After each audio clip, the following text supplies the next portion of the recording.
Welcome back, Martini Giant fans. This is episode number 138, which is Westworld from 1973.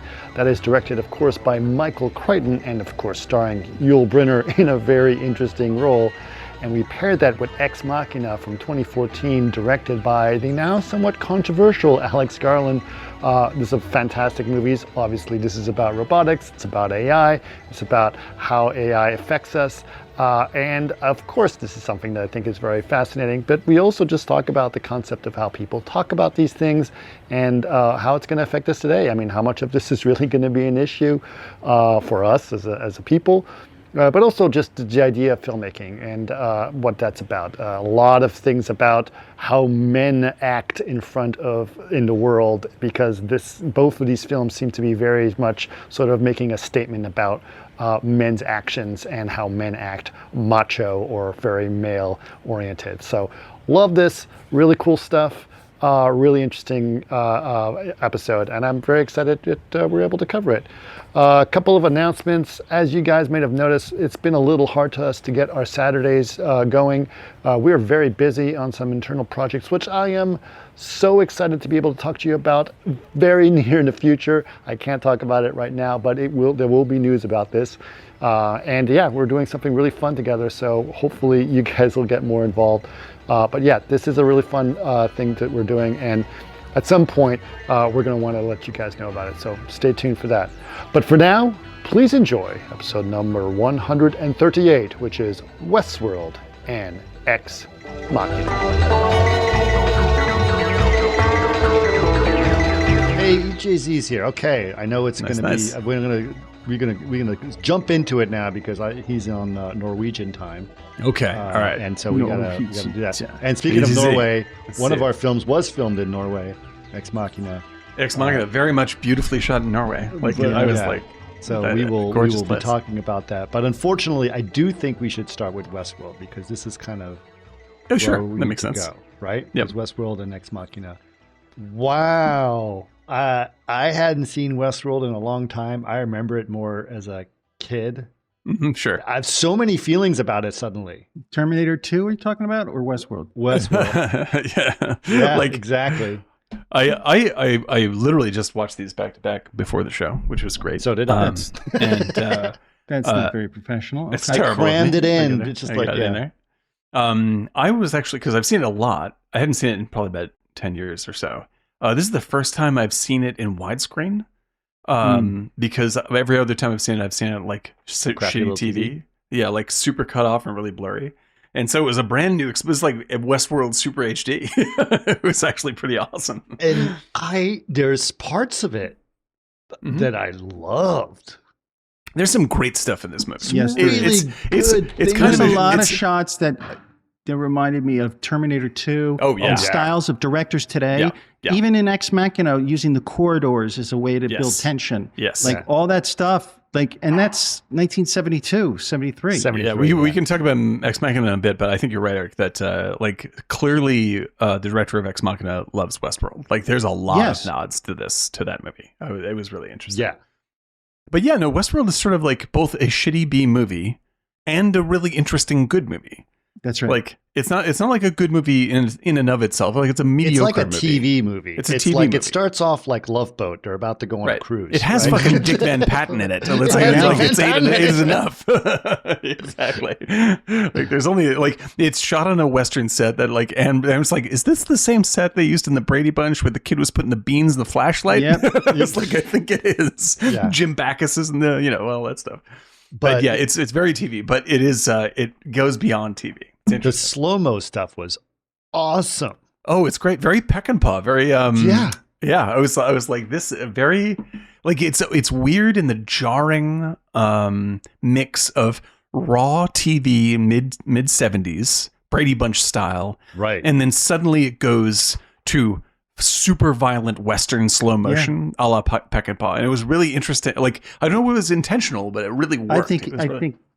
Yeah, there was definitely those clear save the cat beats that would okay, it's 11 minutes. It totally hit it. Totally. And it's like, you got it. But there was some really good there's some good ideas stuff in it. Yeah. And really, it clearly affected lots of filmmakers and storytellers. It also had a little bit big of, stories. it's obviously influenced a little bit by 2001. Like the whole Arrival process was very 2001. Yeah. Do you fucking I forgot the opening shot. It's a bad effect, but it's an awesome image of the sunglasses. Yeah, it's the one that we have. I think it's behind great. you right now in this thing. It is so cool. What's also looking. very cool is the graphics. Yes, on the screens. The graphics are amazing. Yeah, it's a very cool movie. And if you look at the graphics of the little triangles moving and things like that, and then you look at Ex Machina, and she draws exactly the same style. Yeah, the same thing. Exactly. So, can I quickly sketch this movie out for people? Please sketch it out. Okay. So we'll go through it really quickly because I think a lot of people have seen these movies. No, I don't think. I think that's the whole point. Is maybe they missed it. That's true. I think people are familiar. They know of the movies. At the very least, they know of it. Right. So Westworld, the original Westworld, 1973, directed by Michael Chricton. Michael Chricton is also a science fiction author who wrote Jurassic Park and a bunch of other stuff that you've seen turn into films. But he directed a lot of movies in both the 70s and 80s. Some of them were pretty okay, and Westworld is probably the most notable one. It's got Richard Benjamin, who is a goofy-looking mid-70s actor. It's got James Brolin, who is the father of Josh Brolin from Dune. Yeah, he looks the same. Like if you didn't know, you don't. Right. If you didn't know, he's like, wait a minute, how is he the same guy in 1973? Cloned. Yeah, exactly the same dude. And they play these dudes who have gone to a vacation at Westworld, much like the HBO show, obviously. Which is very expensive. Which is $1,000 a day, 1973. Which was I looked it up. $1,000 a day today in 1973. Today would be $7,500 a day. Yeah, so pretty steep. I mean, that's sort of like just below Disneyland prices, but yes, it's Muslim. So the same. I was thinking about this real quick. Sorry, because I'm going to interrupt you the way that you guys did before. Okay. So my friend Melissa, my coworker Melissa, she went to that Star Wars hotel. Oh yeah. In Disneyland or Disney World, that was like $5,000 a day. That's insane. It's Westworld. That's fucking. If you think amazing. about it, it's totally Westworld. It's Westworld. They shut it down now, by the way, because they started killing guests. No, no, clearly because it was too expensive and no one was going. But it was a hotel. It was literally called the Star Wars Hotel or something like that, where you go there, you dress up as a character from Star Wars, and you have to develop your whole backstory. Oh, and it's like you're in Star Wars, but for I think that will be true, but that's going to be true for like some weird VR experience. No one's going to actually pay fucking $7,000 to go to a hotel. That's why they shut it down. Yeah, exactly. A day? A day. $5,000 a day or whatever, to stay there. Like it's insane. So she got it at a massive discount because it was like the last week or something. Like there are not that many Star Wars whales in the world to pay for that hotel. Star Wars whales. Star whales. Star whales. Yeah, they overestimated that. Okay, but in this particular one, there's three zones: Westworld, Roman world, and medieval world. Right. Yeah. And Westworld is where guys want to get to shoot people and be legally and be kill people legally, largely. Right. Roman world is where everyone gets for the romance that you have of the medieval. Right. And then sword world is apparently where women want to go get screwed by men. Yeah, basically, like that's just a sex world, right? That's sex world. Yeah, it's the Caligula Harold world. Lloyd estate too. Yeah. Green Gables or whatever. Exactly. Yeah. Like it's really like I think we'll get into the details on it, but it is awesome how they mess with your genre sensibilities in this movie. Like, and so like it starts off basically as an ad for Westworld. They play an ad for Westworld, and it gets so right cheesy. into. Yeah, that ad, right. The ad, and it looks like a real ad from the 1970s. Like that's it does, like but the people playing. It's hokey I as just hell, came from Westworld. It's great. I got to shoot 6 people. I mean, not really, but it felt real. But it's like that shit is like if you look up Disney ads from the 70s to go to Disney World, it's exactly like this. They absolutely nailed. I just got tone, to ride right? on a new ride. Yeah, exactly. So like these two Space dudes, Mountain is awesome. they show up in Westworld. Richard Benjamin is the skinny, not very masculine one, and James Brolin is the macho one, right? But James Brolin also had been there before. He has been there it's his before, second and he's time. like, just ease into it, just like it's gonna be fun. Richard Benjamin is initially sort of resistant, like that feels silly, I'm like in a costume and whatever. But He's also soon going as through a divorce. And all he's that going shit. through a divorce and all this stuff, and he's a very sort of emasculated character, and that's what the struggle in the movie is, right? Go Is there. And like I'm a man. yeah, that's right. He's gonna man up. And so like the running theme, which I actually think is pretty interesting, right? Is like it has a sort of deliverance-y theme going on, right? Because Deliverance is about a bunch of guys who want to show that they're real men really experiencing nature, and then nature says fuck you. Like you are a bunch of pretend people, like you're not ready for this whatsoever. And Westworld kind of adds a dimension where James Brolin is the macho one, right? And he's just like, just act like a man, right? And he, in the first 20 minutes, gets killed. That's not first 20 minutes. Well, first 20 minutes, like he, like 40. He's Act 2 death. He's the top of Act 2 death, right? And that's when all the robots start going wrong and killing everybody in the park. Right. Yeah. And it's not a slow, subtle process. They all go bananas, and they absolutely slaughter everyone. And I think what the TV you got out of it is that you have the concerned scientist. There's something wrong with the moisture in the chipsets. Right. This could be bad. Should we close the place? No, No, we need it's the fine. money. Just let it and then run. cut to Yeah. do. So Right. that was the TV kind of That's the push TV you. aspect. And then Well, there's there's also also Yul Brynner's character, who is totally the Terminator, as Eric said. Like he's totally Terminator 2. Like he just looks. T2, Yeah, like totally. looking the way they track him is the cop. Yeah, it's totally the cop. is 100%. the cop, right? Right. But I love the fact that they keep, just like in a TV show, they keep getting shot and then they go down in the conveyor belts and repair them, right? Which is this hilarious thing.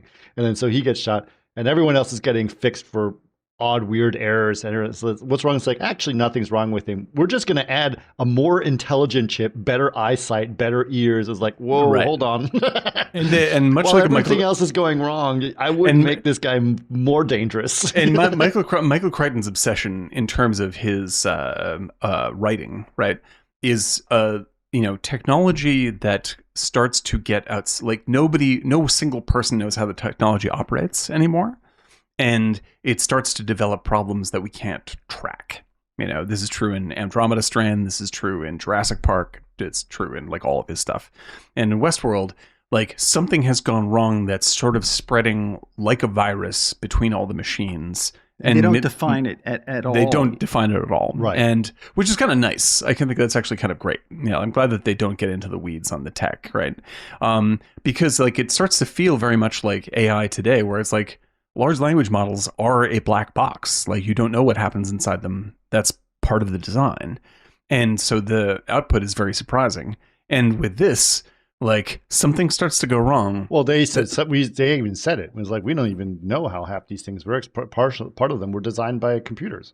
Yeah, exactly. And so it has that von Neumann problem of like once machines start making machines, then you don't really know how to deal with them anymore. And so things start to go wrong. And the Richard Benjamin and Josh Brolin have been through a bunch of gunfights now, and like they're tired of it. They're like they've killed fucking this one cowboy like 10 times, and they're like, yeah, man, whatever. And it's old hat they've now. had sex with robots at the And all the fun stuff, right? Right. And it's starting to wear a little thin for them, you can tell. And they're hungover and they're walking down the middle of the street. And then Yul Brynner, the cowboy, he's from the Magnificent Seven, old cowboy character, right? Yeah. And he shows up, he's like the king and I. And he shows up, he's got the black hat on, he's like, draw. And they're like, oh, for Christ's sakes, this guy again. Let's kill him again. And they should know that this whole time they were saying it's completely safe. There's no way you can be shot, right? There's no way you can be shot. Right. And so like he says, how about if I accidentally, one of the guys, just to put it in perspective, is like, what if I accidentally shoot one of the other guests? Like, because I don't know that he's a guest. And it's like, go ahead and try. And he tries to shoot his friend and it won't shoot. And it's it like won't there's work. a sensor that won't let you shoot a live person. Right. So it has this relatively good internal consistency to the design of what happens in the movie, right? Sure. The guns are also kind of robotic, and they can sense whether it's a human or not, and all this kind of jazz. And so they end up in the middle of this empty street on like the next morning. Dan, pardon me for 1 second, Chris and Dan.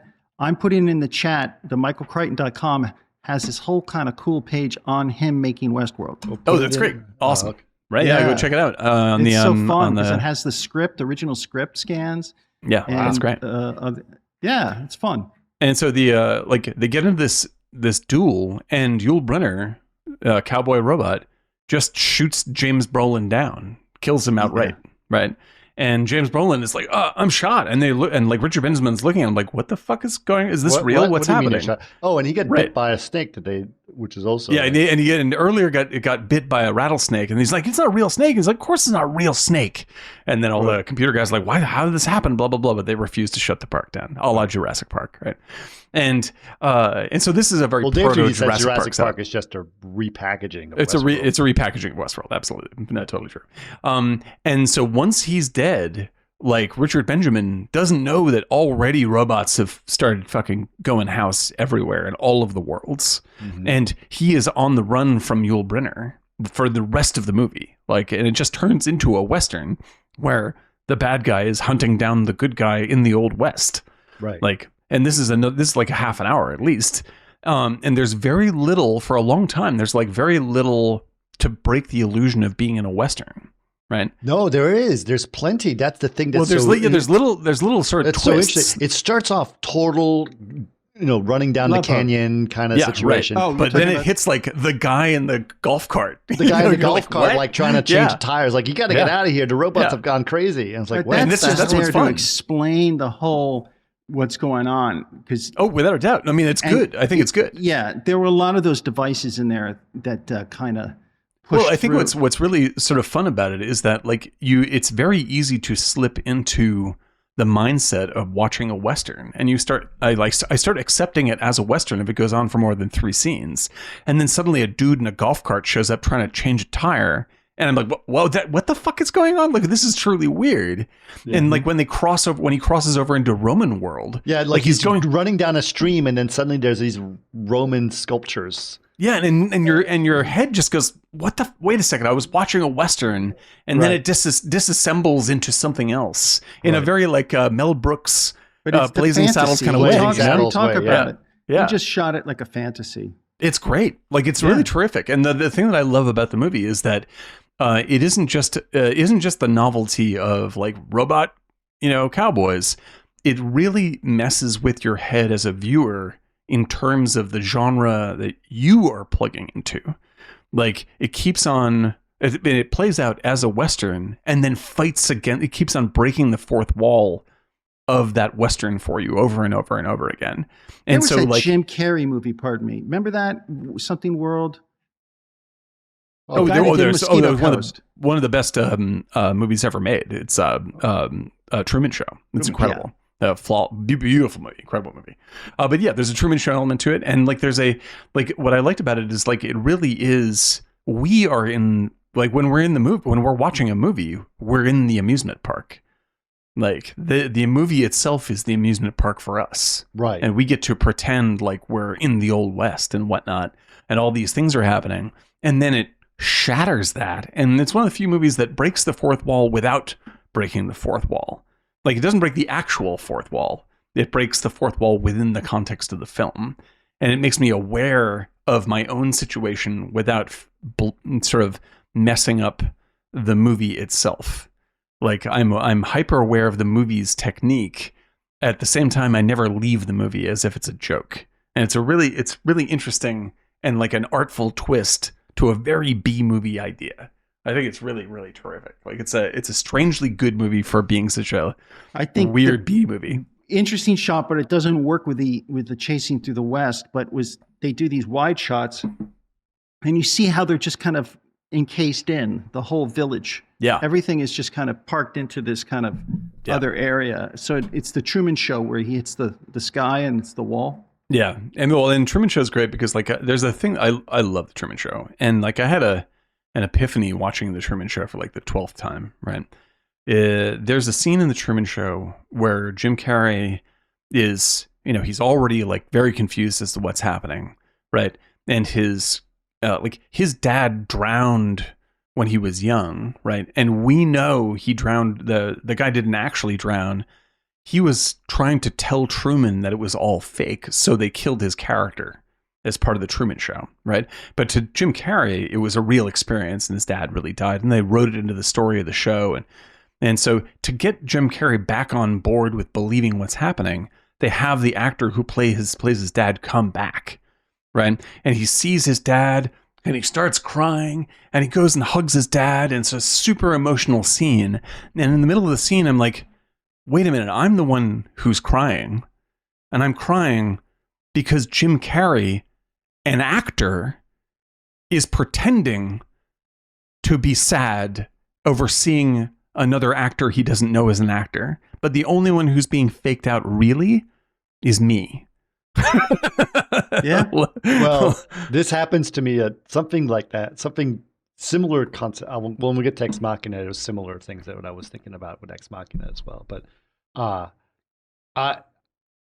conceptually, this is a pretty cool. It's not that complicated. A film No, it's very in terms of simple. Westworld. Very simple. Very simple. Yeah.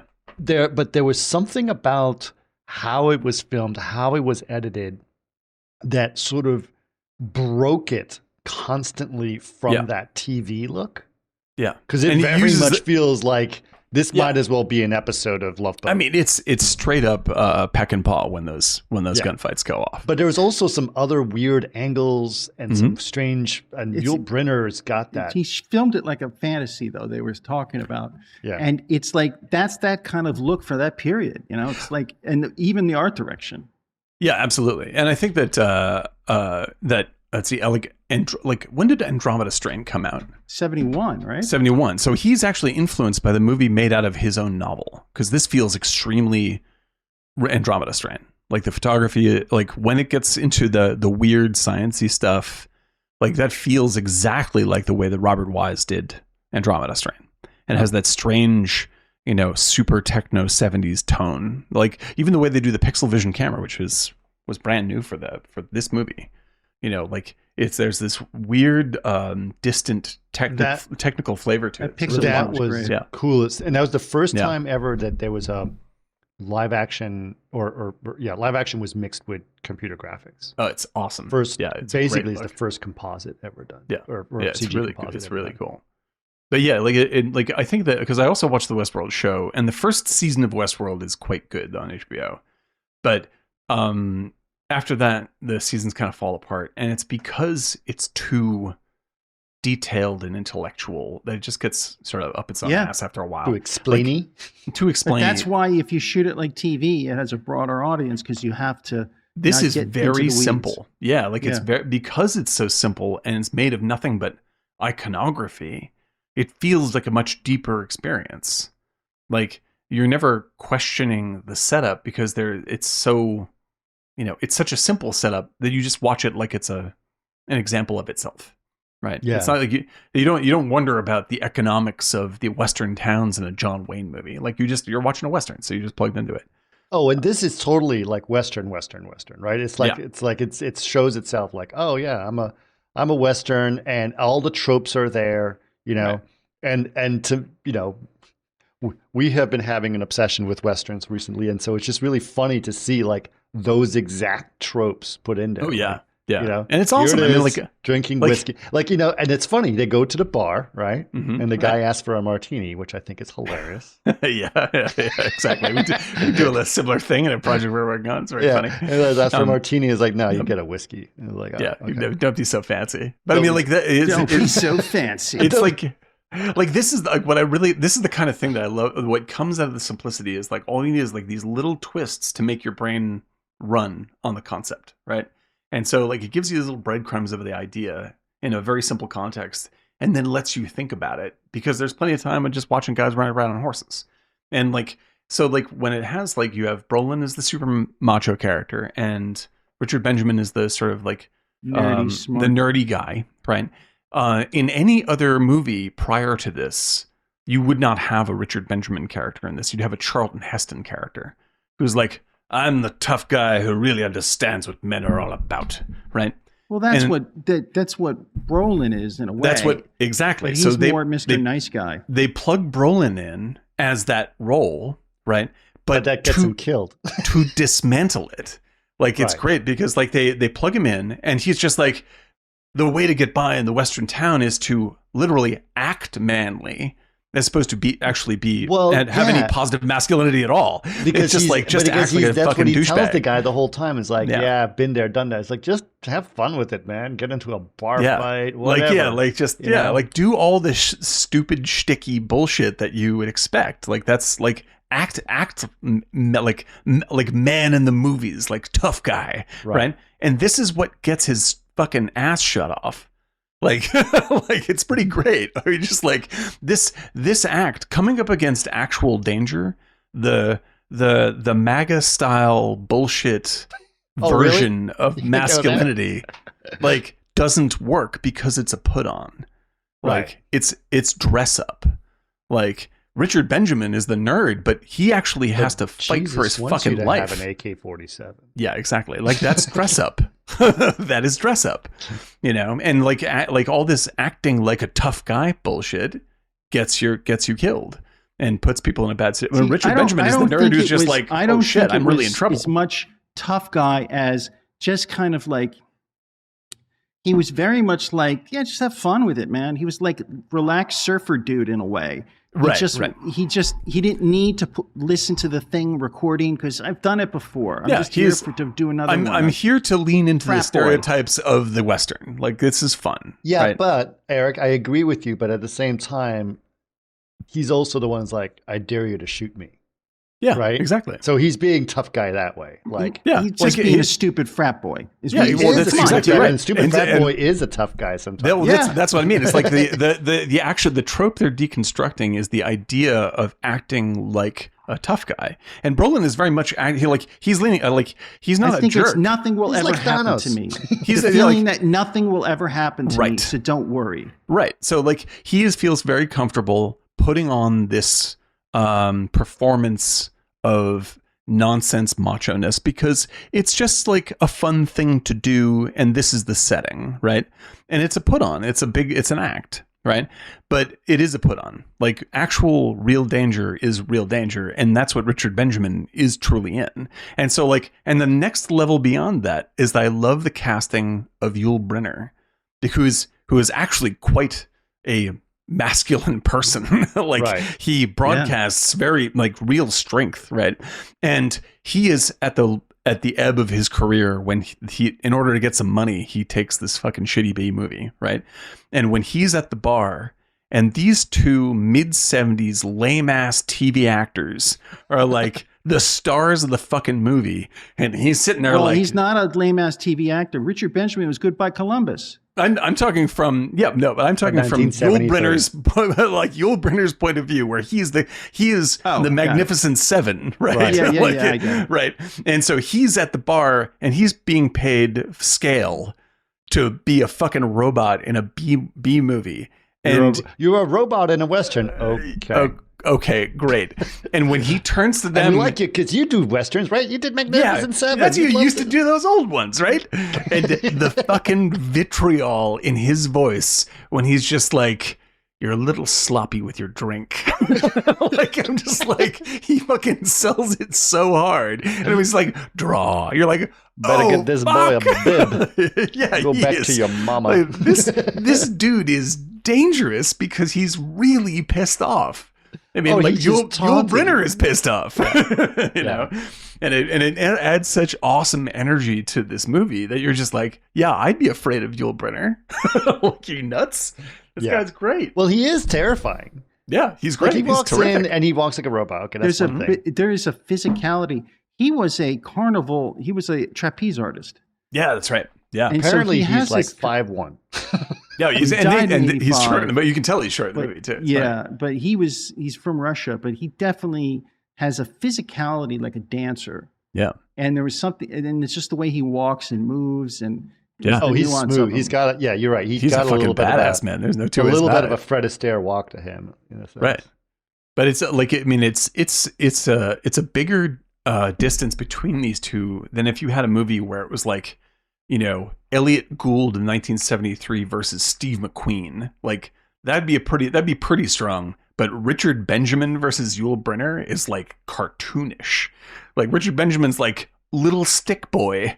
And he's like, I'm getting divorced and I don't know what to do with my life. And Yul Brynner's like, I'm going to shoot your face off. Deal with that. I'd like a martini with a twist. Exactly. I like this really dry. fancy, very, very, very fancy drink in the middle of this old saloon.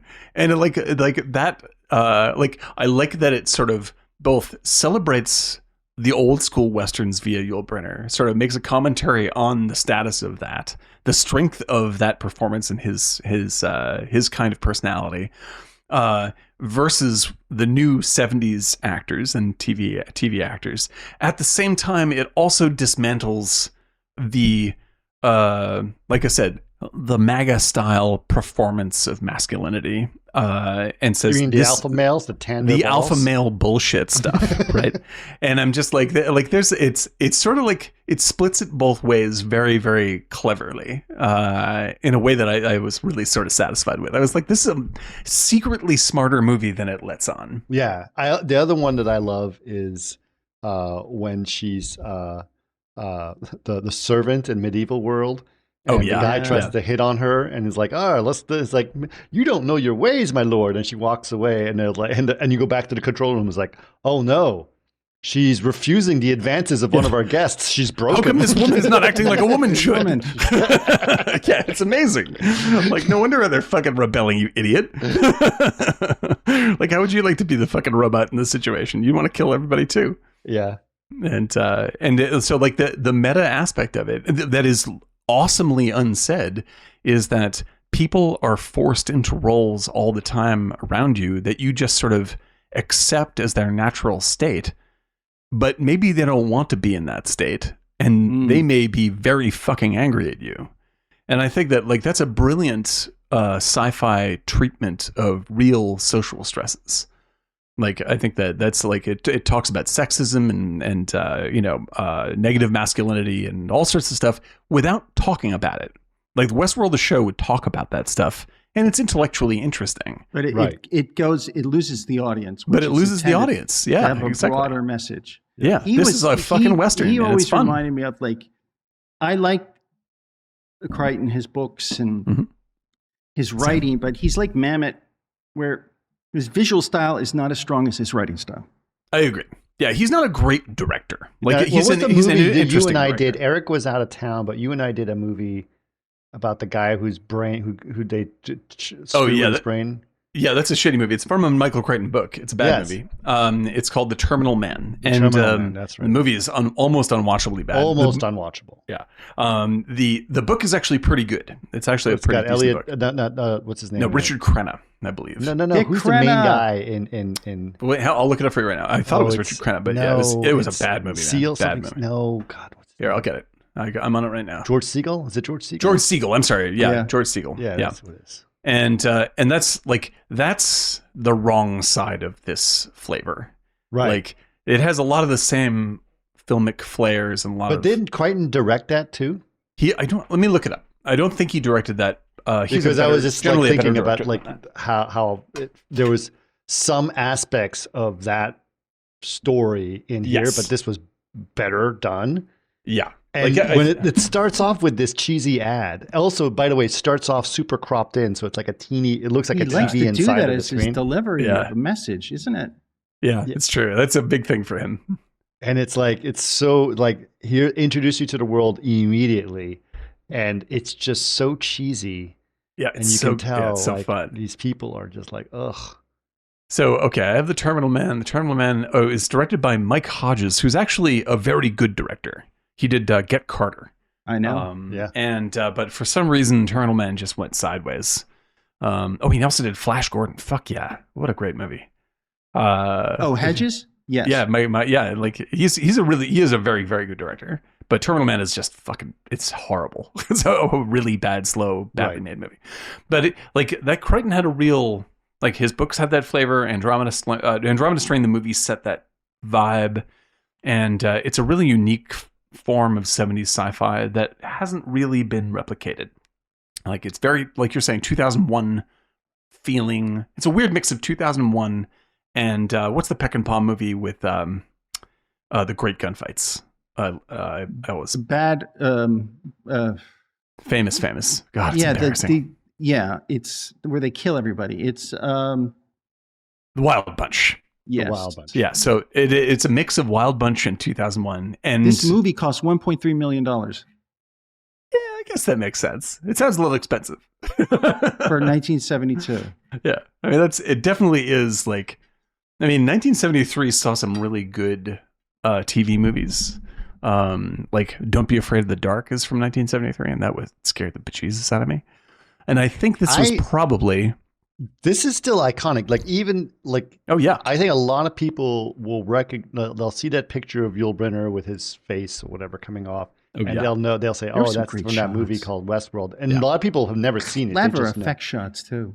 Great effect shots. Yeah, with the hand, the smoke behind it. That's so awesome. Cheap, but done well. I mean, in a sense, like, and that fucking ending is straight up Terminator 1. Like, because it's just like they burn the robot. I was watching comes this. back. I was like, yeah, wait it's a amazing. minute. Yeah, it's amazing. This is totally because everyone always says like, oh, you know, Carpenter, Cameron was influenced by Carpenter's Halloween. I'm like, Halloween was influenced by Westworld, dudes.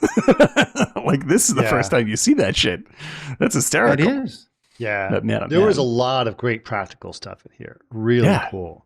Yeah, and also I thought like, especially when they do the bloody gunfights, the squib timing is immaculate. Right, it's immaculate. Well, because they're doing this in slow. Yeah, it's in slow motion, and the gun fires the moment the squib goes pah, like this, and it's awesome looking. It's paint, but it's amazing looking. Yeah. But I also love, there's some long, like, and they used to love to do that in the 70s, long establishing shots inside of control rooms, mission controls. Yes, yeah, they love that stuff. Yeah, going on and on about Just look at the technology, the reel-to-reel tape machines. Look at this stuff. Yeah, and 564 less. And the thing is, I still love that shit. I love that stuff. Yeah, I mean, because like one of my favorite sequences in Close Encounters is the air traffic control scene. It's loaded with that shit. It's awesome. Just like, A195, please. It's just like, I'll fucking watch that shit all day. It's great. But yeah, like it's like. Do you ever do that? Do you ever do that, by the way, on a plane? Because they used to have it on airplanes. I don't know if they still do, but there was back when you could tune into certain channels and stuff like that on airplanes. They used to have it so you could tune in to listen to the air traffic listen to the thing. That's right. While you're flying. No, they don't do that anymore. They don't. Why? We have been boarded by people with guns, and we want. yeah. I think that there's a certain there's in the 70s almost more than any other time. Like they would just like if I see like any mid 70s B movie that doesn't have like a motorcycle, a rattlesnake, like there's just like an Evel Knievel influence. Like there's a total Evel Knievel influence.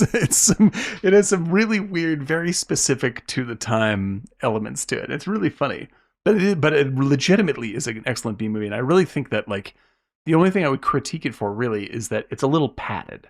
Like, I feel like this is probably an hour-long script that they're like, let's just draw out some of these riding shots a little bit, you know? So they do that thing where they basically go, you know, they do a lot of role of people in the control room.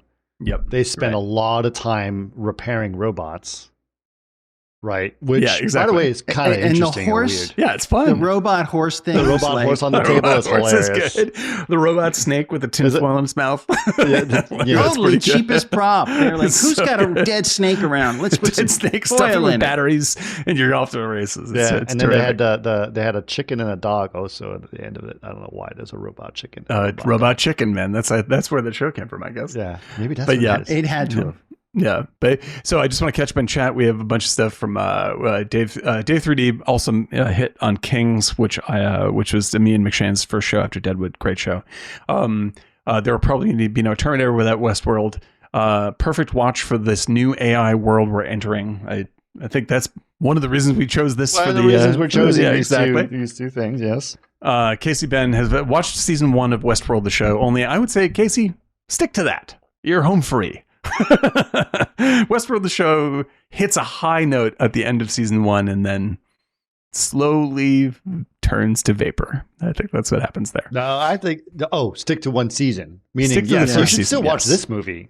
Oh, absolutely! Watch this movie. This movie's badass, man. I was I was genuinely surprised what a fun Casey. movie this was. Yeah, Eric's it was what I remember this from, like the same thing as you, like watching it probably in the 80s and 90s on a TV, right? And I was like, yeah, but seeing it again, it was like with a new, fresh perspective, especially in light of everything we know today and all the things that are going on. It still has there's some lines in here that are relevant today. They're still relevant. Yeah. Right. Yeah. Like there's a nice general attitude towards, like, because they don't get deep into the specifics of how it works. Like they don't date themselves in that way. There's lots of dated machinery, reel tape and all that kind of stuff. But what they're talking about is complex AI problems. You're still like, nah, it's still a problem. Yeah. Like that's still real. Like once you get in, the weakness is that they cast just really standard TV C-level actors. Just to Dick even Van do Patten. the There interview in the beginning, and it kind of cheapened it because the reactions and their it's hammy. The last guy to be interviewed was just so off. It was almost like he was a producer's brother. Yeah, this stuff is, like you said, it's straight off a Love Boat. Like they just and it just took it down. Like it took it down. They didn't need to have 5 people to interview. They could have just had one good actor. Yeah, talk like just about start the ad going, and then because hear they a wanted to voiceover talk about as Roman world, medieval world. They want to intro. Well, they could have just done that in the dialogue. The point is, a lot of not so good actors, and it just kind of, and even within the Roman world or the medieval world, the actors were, not stellar. It was a little bit. Yeah, funky. like I totally agree. Like it has all the earmarks of being initially a TV movie. Like I really believe that. Like all the production is TV movie, the camera work is TV movie, except for certain sequences. The Dead Horse is TV movie. Everything is TV movie. And somehow just before they went into production, they're like, Michael, can you get maybe 20 more pages in the script? He's like, by tomorrow? Yeah. And then they like, started we need rolling. something to introduce this. Like maybe. Yeah, exactly. Yeah. Because they probably were like, I don't understand it. How do the people get to this world? People are not going to get it. And God. Like, okay, still we'll just fight do an uphill interview. battle on that one, man. It's like, haven't we because they learned do that kind of honestly- explain it twice, right? They explained it in the TV interview, and they explain it on the hoverboard or whatever the hell. In case you is. came to the movie late, here's what's going on. Yeah, exactly. Whereas you could just watch this and slowly get the idea. Like this would be like if you were to make a better movie out of this, like no ad in the beginning, start it as a Western, let it roll out as a Western for like 10 minutes. And then reveal that and then break it. Yeah, exactly. Yeah. I was actually watching this and I was like, how great would it be if they get in a fight and you realize it's not only robots, but they're actually just using prisoners too. Oh yeah. And they're real people. That's actually really cool. Right? Like they shoot a guy in a bar just because he's like, fuck it, I'll shoot somebody. Yeah. And then the guy's really dying and he's struggling to die. And you're like, wow, these robots are really believable. And then he puts his finger in maybe the wound. He's like, he's a real person. Right. And he's like, if I made it through tonight, I can eat first parole. Oh, what's the that's a good movie all by itself. Film? Oh yeah, it's Running Man. Yeah, Running Man. Yeah, another shitty movie, but still fun. That thing, I was like, God, that'd be so great if they shoot real people, and then they really start to be like, dude, what is going on? I was a real person. Well, the thing is, like, I think this movie, I think that's a terrific. I think that's kind of like what they should have done for the sequel instead of or for the series. Like for the series, like do some like ethical thing of like using prisoners. Like they do in Ukraine, they're using prisoners at the front lines. Yeah, of course. Yeah, I mean, I mean, this is like anything where you add like where the tension itself is more physicalized. This is the thing that I came out of watching this movie with. I was just like, having watched all of Westworld, where it's like the TV show. Like the first season is really, really good, but it's like this is like the show is simply an intellectual diddling exercise. Like it's a bunch of people sitting around and talking about how smart these ideas are. And when I'm watching a movie, I want the tension to be physical. Like I want to be physically scared for people in real situations. I don't want people sitting around and talking about the intellectual reasoning behind something. Well, I'll do that after the movie. Like if the movie prompts me to think smart stuff, then that's wonderful. But don't back out of making a fucking great Western. Like, and this movie doesn't. This movie commits to making a really fun, shitty action movie first. And then it's also made up of all these ideas that you can't get out of your head after you've seen the film. And I think that's just better filmmaking. I love when they go into medieval world. No, Yeah. Roman world. Roman world just looks like some Beverly Hills mansion. Yeah. What would you say it was, Eric? It was the fucking, the estate. Yeah, it is. The Harold Lloyd estate. Because I looked Harold at the Lloyd end. estate, for sure. And I love that estate. It's in Beverly, up on Bel Air. Yeah. Right. And it's so, Harold Lloyd built it. And it's such a beautiful place. And he spent so much, we went broke. Right. But I'll send it, Harold Lloyd estate. It Green just Acres. looks like decadence and not necessarily Roman. Well, actually, this was I'll put it in the chat, guys. It's Green Acres. No, it's a good it's place. one of my favorite. I've seen it in many movies. It's been in many. It's one of my favorite LA homes. But it's called Green Acres. I think they should remake this movie only in the style of this movie. I think that they should make a Westworld movie that is really like the Westworld movie as opposed to the Westworld TV show. Why? They have it. It's called Westworld. No, I know, but I mean, like, if you're gonna do the work and have a fun robot movie, like, I think you can make a better movie out of Westworld than they did. I think it's a really good. The first season of right. Westworld, the first season of Westworld, like you said, is very good because it's got great stuff. Yeah, it has a more contemporary vibe to it, a little more funkiness and weirdness to it. Yeah, and the ending is spectacular. They do a really great rug pull in that show. Terrific. Yeah, but it's just that it really made me think about the difference. It's weird that we still have this difference between, even though like TV has reached, in a lot of ways, reached the production level of filmmaking, of making movies for movie theaters movies. Like, it still gets caught up into over intellectualization of its topic because they have so much air to fill. And I'm like, you don't need all the talking. You just need high tension and real danger and physical action. Like, you come out of Unforgiven and you're going to be talking about the morals of, guns and how to run a society. You'll be talking about that after the movie, but the movie itself is an action thriller, and I think that's just more like, that's like when the TV show does all the thinking for me, there's nothing left to think about. Whereas like Westworld doesn't do the thinking for me. It just puts the ideas on the table and makes them compelling. This is a very common thing that's going on now, is that we explain things constantly, right? We explain things because we are worried, one, that the audience won't get it, or worse yet, that they would misinterpret what we're trying to say and cancel us. We want to control how you interpret this thing. Right, because I was like, I don't know. It's like, fuck it, it's almost like the writers are afraid of being sued, so they explain everything in a fucking movie. What happened to storytelling? Yeah. Like, let things be ambiguous and let them upset you, and let yourself think on this stuff. And put the ideas on the table for me to think about. And that's and the thing is, like, not to go early on. They do that on Ex Machina. They explain a lot. Well, but it's a key difference. There's a lot of talking. Yes. Like, there's a key, like, because there's a lot of talking in Ex Machina, but the talking itself is the tension. Like, they are putting the ideas on the table and they're not solving them for you. Like, it's getting higher and higher tension because they're not there to dazzle you with how smart they are. They're there to turn words into combat and power struggles. And they put these ideas out that are very unanswerable, and it makes it very frightening. And so it's like, I say the same thing all the time about Glengarry Glen Ross. Like, Glengarry Glen Ross is a great movie because it was directed, not only does it have an amazing cast, right, but it's directed by a literal action film director. And so the movie, even though it's wall-to-wall talk, they go into it saying, okay, so we're making an action film, and instead of guns, it's words. And so the tension is extremely high, and the stakes are extremely high all the time. And whereas you watch Westworld season 3, you're like, what are you talking about again? Like, what the fuck is this? Like, they're just spinning their noodle, and I'm just like, this may be really great when you're high, guys, but this isn't a story.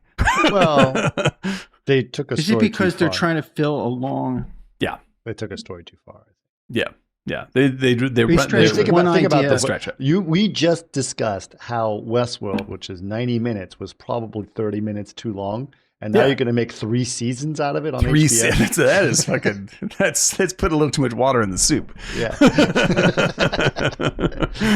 Yeah, that's how. Speaking that of goes, water, I think it was really funny how he rescues the girl in medieval times, and he's like, "I'll get you some water." No water, no water, and he gives her water, and she blows up because it's like, wait a minute. Like, I mean, you can't put water in a robot. Yeah, like, you know, it's make this water. simultaneously like what's awesome in that scene, right? It's It's simultaneously like, oh, don't put your corny. watch underwater. You know, Yeah, it's like simultaneously corny and kind of doesn't work, but the image of her absolutely still and smoking as the camera dollies away. That I'm like, smoke, by the way, That's is fucking so great. classic behind me TV. right here. Like the way the smoke came up was classic TV in it's, that yeah, period. Yeah, it's great. I mean, like, that is a straight up Hammer horror films image. I was like, what I also was do thinking? it. I was thinking of you, Daniel, when he has sex with a prostitute, right? Yeah, and they're right. rolling. They're doing a little rolling and a rolling and rolling. Yeah, very, yeah, very, right. very 70s style lovemaking. Yeah. Or just, Roll apparently, when, dissolve, in the roll 70s, dissolve, you just roll roll dissolve, constantly in bed. That's how you have sex. but like, and put it perfectly, we're watching this and goes like, this is like how little kids think this is. yeah. Like, So, I don't know, they but just then roll around. finally he's on top of her, right? Right. And they're hugging, and she's got her arms around his back like this. Yeah. And her eyes open like. So you're reminded she's That's a robot. TV. That Yeah, But- do you know it would sci-fi clute? That's what it is. That's It's what I was sci-fi. gonna say. It's Clute. science fiction it's clute. It's Clute. It's exactly. I was like, oh my god, it's Oh, Clute. Angel, Oh, she's gonna Angel. go like look at her watch. Check her robot watch. It's a digital watch. Oh no! Yeah, it's fucking great, man. I said the same. I was watching it. Apparently, water would like, kill her, but what he did to her won't. Yeah, kill that's her. fine, I guess. Yeah. That's waterproof. I guess so. They built it. Yeah, it's like that. That's the kind of stuff where it's just like it rides that perfect B movie edge, where it's like, yes, this is trashy and silly, but the image is so basic and powerful that it just fucking works. Like if you're like, it's just. It was I mean, like fun. it's just great. It's so much fun. It's so much fun. I also love how like you can't get hurt here, right? Yeah, yeah. Oh yeah. my god, I got bit by a rattlesnake. Obviously, Yeah. the rattlesnake is not venomous, so he's fine. But he just got Okay. 2 little puncture wounds, right? Yeah, he's like, oh, I was like, oh no, we can't hurt the guest.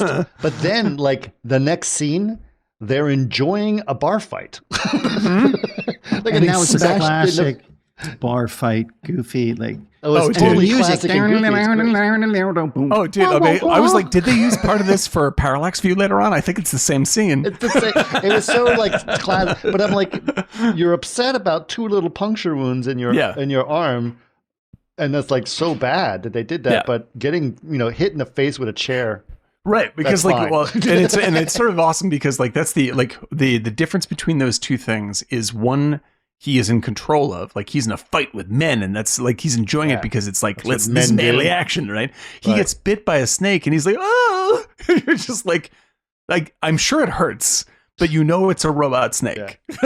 Like this is just like getting your what finger it caught in reminds the me door. of? A little bit. Do you remember Victor Victoria?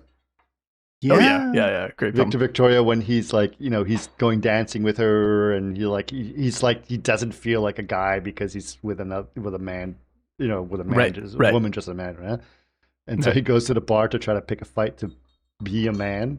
Yeah, to Remember that? man on up. He's Yeah, like- exactly. it's like- Right. It's like, and he orders milk. At the Yeah. bar. Oh my god, it's so good. It's so good. Milk. And Yeah. It's like, cow's milk or mother milk? How about your sisters? It's so good. Oh my And he god, I gotta just see like that again. smacks So him in funny. the face. It's like, Yeah. and he gets into the fight just to prove that he's a man, and that's exactly what Yeah. they do in this film, right? So Yeah, exactly. Yeah, I mean, and I really like. I think this is all keys together into the same B movie atmosphere. Is like why I love a great B movie is because it's plugging right into the base of the brain. Like it's delivering the goods and the imagery and the action. And it's like, it's really vital. And it may be dumb, but it's really, really vital. And this movie has the smarts to both give you that and give you a context to later think and overanalyze it because it's fun, but it doesn't get in the way. Like, and I think that's also what makes Terminator great. Like Terminator is a really like leaves you thinking really hard about a lot of stuff. and it scares you. And when you're watching it, it's scary as fuck.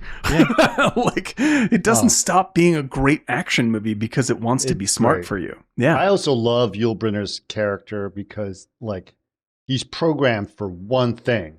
Yeah. Pissing you off. Yeah. Instigating a fight.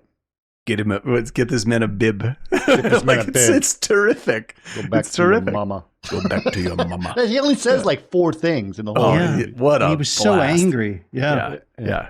Well, I mean, I love Brenner. I think he's a majorly underrated actor. I love him in everything he was in. But it's funny that like he did this, for like $20 and a bottle of beer. And like, this is the thing that he will be remembered for. Like, it's not going to be King and I. People don't even remember King and I now. It's kind of like Alec Guinness in Star Wars. Yeah, exactly. Like, you get the Lady Killers. What's that? Obi-Wan Kenobi. Yeah. Like nothing galled Kind him. that was that kind of period where he played 12 roles in that? I didn't know that. Who cares? The Force be with you. Like, he was bullshit, man. Cashing that giant check. You'd be like, oh, Christ, what's happened? But the 70s had a lot of those great actors getting old who were doing these kind of roles just for the cash. No, yeah, and of it course. was a total roll the dice, whether it's, Gene Hackman in Domino Principle. Or, Right. Domino. God bless. Possibly the greatest episode of Martini Giant of all time right there. I think, and it was a watch party of all, so it's lost in the somewhere in the ether. Incredible. Legendary. Yeah. But yeah, I think, what I will say in favor of television is at least older actors now get to have a valuable second life on TV. Like now, if you're doing TV, it's largely classy and good. Like if you have like used to be bigger star can now come back and headline a television show, and everyone's like, oh, that's terrific. Like Jodie Foster coming back for yes, True I started Detective and stuff watching like that. Oh, it's largely great. I do want to warn you, they kind of fumble the very end, but it's a very, very good season.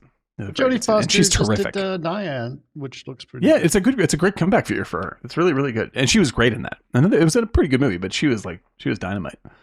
And was that a Netflix movie? I can't remember. Apple TV, I think. Apple TV, yeah, maybe. Which one? Yeah, Nyan. Yeah. Oh, yeah. But yeah, like she hadn't done anything really of major note in some time, and now she gets to come back to do that stuff and headline a show. It's really good. I was at the VES Awards, and that was one of the big things. How was that? It was good. They honored William Shatner, believe it or not. Go Bill. Who doesn't love Bill? 93. Was he there? Yeah. He's 93 years old. Nice. He's there. He was there the whole time. He was sitting. My wife. He's 93. He's 93. Nice. My wife happened to be at one of the nicer tables because her company has a big sponsor to VS. So she was sitting at a table right next to William Shatner. Oh, that's pretty great. He sat there the whole time. He got up on stage, gave us a little talk, which was a weird talk because it's William Shatner. Yeah, he's weird. And then he took off because he took off because he's going to go on a Antarctica exhibition or whatever. He is living his life, man. That guy is fucking going for it. No, he's like going for it, man. To He was in space last year. Yeah, exactly. Like, whatever. I don't give a shit. Yeah. I might as well roll the dice. What was really funny at the VS is that Seth MacFarlane was the guy who introduced the award for William Shatner. And he was saying a bunch of jokes, and none of them were landing. Like nothing landed. That's hysterical. And they were actually pretty good jokes. It just was the wrong crowd, the wrong person. Who was doing this? Seth MacFarlane. That's funny. Yeah. That's funny. He's funny. He's very funny, obviously. I'm impressed with Shatner because like by now he should be like that dude from Star Trek who's riding around the box with the blinking light going doot doot, and that's all he can do. But instead he's literally going to space. I'm impressed. I don't know. He's just all the weird crazy shit that he talks Shatner. on Twitter. Who cares? And why is the VS giving William Shatner an honorary award? Because he showed up. I think that's all it is. Yeah, I mean, they usually give it to like a big director that does a lot of visual effects. Which, this is one of the things that upset me about the VS. I'm going to be upfront. Here's it's my podcast. I can say what I want. Right on. But I left the VS as I think a bunch of us did during the Life of Pi days. We were very upset about the reaction towards what was going on. Let's just say the VS now is. I'm going to for lack of a better word, under new management. Some of the people, new people are involved, and Kim Davidson is one of the new heads of that. Kim was one of the founders of Side Effects or Houdini. Yes. He is super cool. I really, really, really like him.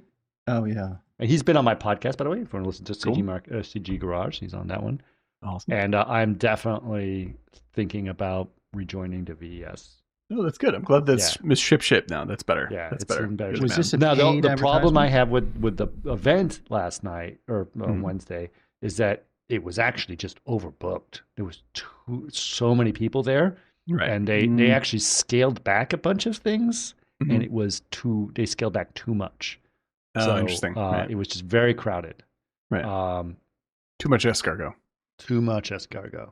Oh, I talked to our Kevin Mack the other day too. Oh yeah, how's he doing? He's doing good, and I told him, That's it's like, by the right, way, we made a T-shirt out of what you're saying, and he says, I can never eat escargot again because of that experience. It's ruined forever. That's a great one, man. Yeah. Too much escargot. Too it's much possible. escargot. He's looking Waiter, forward there are to snails doing. all over her plate. He for our little project that we're working on that we've been hinting at here and there. He is going to be a part of it, which it's very exciting. Kevin Mack, what a kind and inspiring gentleman. Yeah, kind, really inspiring person. Company. He's also a big fan of creativity and AI. Yes, true. He talked about you a lot, Eric. He loves your work. You've got the same attitude about AI that he does, creatively speaking. And so he's always sort of like, that's so cool what Eric's doing. Like, he thinks the same way, and he keeps talking. He's great. He's really great. Good soul. Good soul. All right. So where were we? We were on Westworld. I think we did a good coverage on that one. Yeah. Oh no. Also, more from the chat. We get Capricorn 1 has this filmic feel too. I love. Have we done Capricorn 1? That's a great movie. We have not. That's a good movie. We did do. Didn't we do it as a watch party? I think we did as a watch party. That movie fucking rules, dude. Yeah, like that's especially the plane stunts in the end are some of the best stunt flying I have ever seen in my life. Absolutely out of control. I remember being shocked watching it when we were watching it as a watch party. I was like, holy shit. Like, this is bananas. But that's by Peter Hines. Just the way you said holy shit. Yeah. Like, holy yeah, exactly. Shit. I sound like wow. Like, who's the guy who's in all the old westerns? He's the wall-eyed western character. He's in Once Upon a Time in the West. What's that guy's name? Oh, that guy. That's what I sounded like for a second. I hope I grow old into that being Jack Elam. I hope I grow up to be Jack Elam. Whoa. Let's see. Dave 3D guy also says, yes, directing the audience's interpretation. You could never make Henry Portrait of a Serial Killer today because no on-screen character actively condemns the killer's choices. True. This is very, very true. Very, very true. How Same can you make that Taxi movie? Driver. Same thing in Taxi Driver. And Shatner's in better shape and mind than men 30 years his junior. Yeah. I think that's true, especially seeing as though I am one of those men. I am definitely not in that shape. I could not go to space. William Shatner could outrun me, and he's 93. Yeah, that's how it is. But yes, Westworld, highly recommend if you had $3 on Amazon. Yeah, honestly speaking, it's a film that I think, like, you remember it as that cheesy film you used to watch on Saturday afternoons on. And it is. And it is. Yeah, but it's. But if you watch the HD version on your nice TV, and it's actually pretty good. Like, wait a minute, this is actually good. It's kind of dope. Yeah. Well, like I said, man, like there's some movies. The action and the stunt work is some of it's terrific, really man. dopey, like the bar fight.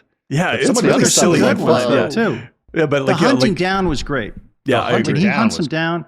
Yeah, it's really grim and weird. It's really intense, and it's a lot of fun, man. Like, as there are other like I said, I really think this is a TV movie. When I brought up Don't Be Afraid of the Dark, if people haven't seen Don't Be Afraid of the Dark, definitely see the original Don't Be Afraid of the Dark. It's terrific. And movies like Gargoyles, where Gargoyles is another TV movie. You watch it again, you're like, okay, this is super shitty, but also kind of scary. And like, I don't know if they make movies like that anymore. Like, I don't think, is there an equivalent to Westworld today? Like, where you're like, this is bad, but also good. I mean, Westworld is really bad, but yeah, like this is lo-fi, but also really, really good. Lo-fi good today on Domino TV. Principle. Domino Principle, man. I wish that they should remake. I'll tell you what. All the Equalizers. Oh yeah. Oh, good point. Great point. With Denzel Washington. Yeah, with Denzel. Those are awesome. Yeah, those are awesome. But it's still the same old tropes and all that same stuff. shtick. But he's great. Same shtick, but it's great. He is fucking. And even Driven or Liam Neeson in Taken. I would say Liam Neeson's entire B movie oeuvre is terrific. Transporter. Transporter movies, yeah, agreed. Jason Statham in general, I think, is possibly the best B movie action star we got. Speaking of B movies, have you seen The Beekeeper? I have not. I've told it's actually really fun. Really? I kind of want to see it. I kind of want to see it. I bet it's really trashy. I was attracted by the poster. I think the poster is awesome. It's like there's no way that's not stupid, but I bet it's super fun stupid. Cool. He's a beekeeper. That's my bet. I love that shit, dude. Like I honestly love. First of all, he's taking down telemarketers.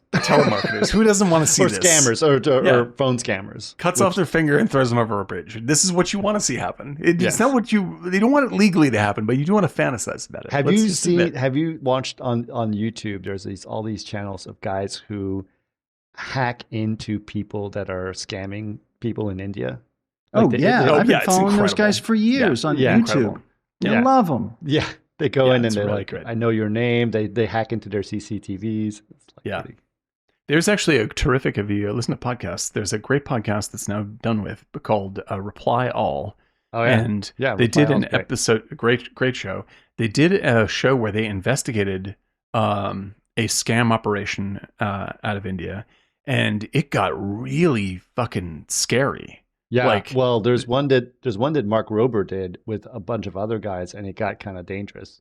Yeah, these are real. This is like a real, mafia style. I saw one a couple months ago because when I work out, I just go rabbit hole with YouTube, and I started following this guy, and he's got a great show, and Is it the guy with the blue hair? No, he went and tracked down scammers in India. But on the one that I saw, and I'll dig it up and I'll share with you guys somehow, we'll do it on Discord or something. All he had was that they called, he got basically something about tracking them down. And then he found out to find the city. It was like how the guy, he saw empty rental space and they hunted all the rental space. And then one of the guys went on camera, but quickly, and he went into. They saw the number. Yeah. The number, and then he tracked it down to a rental property. And then when they opened the door, the reflection in the door was the company next door on the same floor. Yes. And they found that, and then he sent his friend over. But it was remarkable. It's him and this Russian. There's this Russian guy who's part of that the busting group. That's pretty amazing. Yeah, I've seen that. It's really good. Awesome. Yeah, but that's like reflections, and out the window there's a little Starbucks sign next to a big corporate building. They're like, how many Starbucks are in?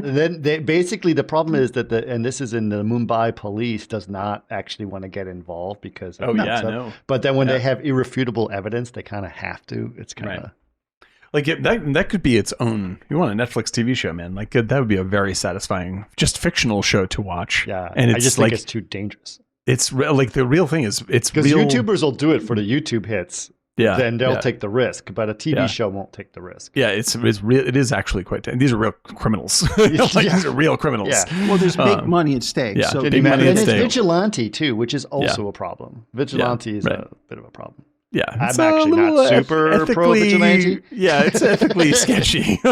Exactly. Especially in MAGA people running around shooting shoplifters. Let's have less of that. Actually, I think that'd be great.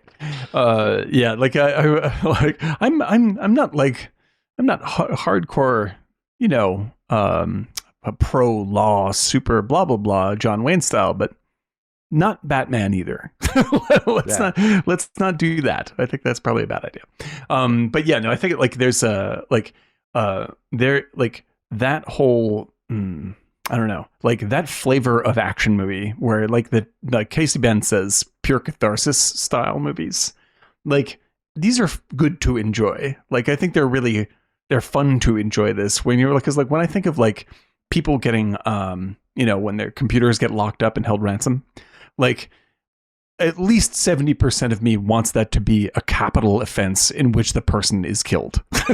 Like, I'm just like, you motherfuckers. Well, like, why would you do this to people? Or when you left your very nice rollerblades in the back of the car and someone smashes the window and grabs your roller skates. Yeah. I mean, it makes you want to kill that person. That just it produces a visceral reaction. Right? Yeah, exactly. And it's a stupid reaction that you shouldn't have. Yes, that person is probably a bad person. In reality, I want them to go through the normal process of law. I don't want any actual vengeance, but I also want the right to pay $5.95 to watch The Beekeeper so I can have my fantasy of their punishment. I think that is absolutely fair. Indulge the fantasy and maybe not make it a reality. Sure.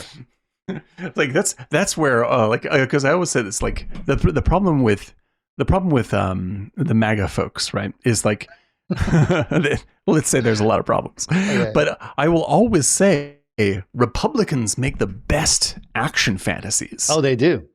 Like A+ bullshit, man. Yeah, like none Die of this Hard. is real. I don't Amazing. agree with any of it ethically, but man, I will watch Die Hard 100 times. Like I don't want that to be real. That's bad. But if you make it a Vigilante, movie, we just talked about Vigilante. Yeah. Like go for it, Beekeeper. Yeah, let's do this. Like don't make it real, but make a movie. Yeah. What is The Beekeeper about? It's about a guy who is part of a special underground institution that gets vengeance upon the people that do these kinds of crimes and are actually backed, and I think this is kind of true in The Beekeeper, by Hillary Clinton and Joe Biden's son. No, what? Really? Like, I've been told that the villains in this movie are very heavily coded to be Hillary Clinton and what's his name? Biden. Hunter Biden? Hunter Biden. And I'm just like, that's dumb. That's sort of gloriously stupid. But it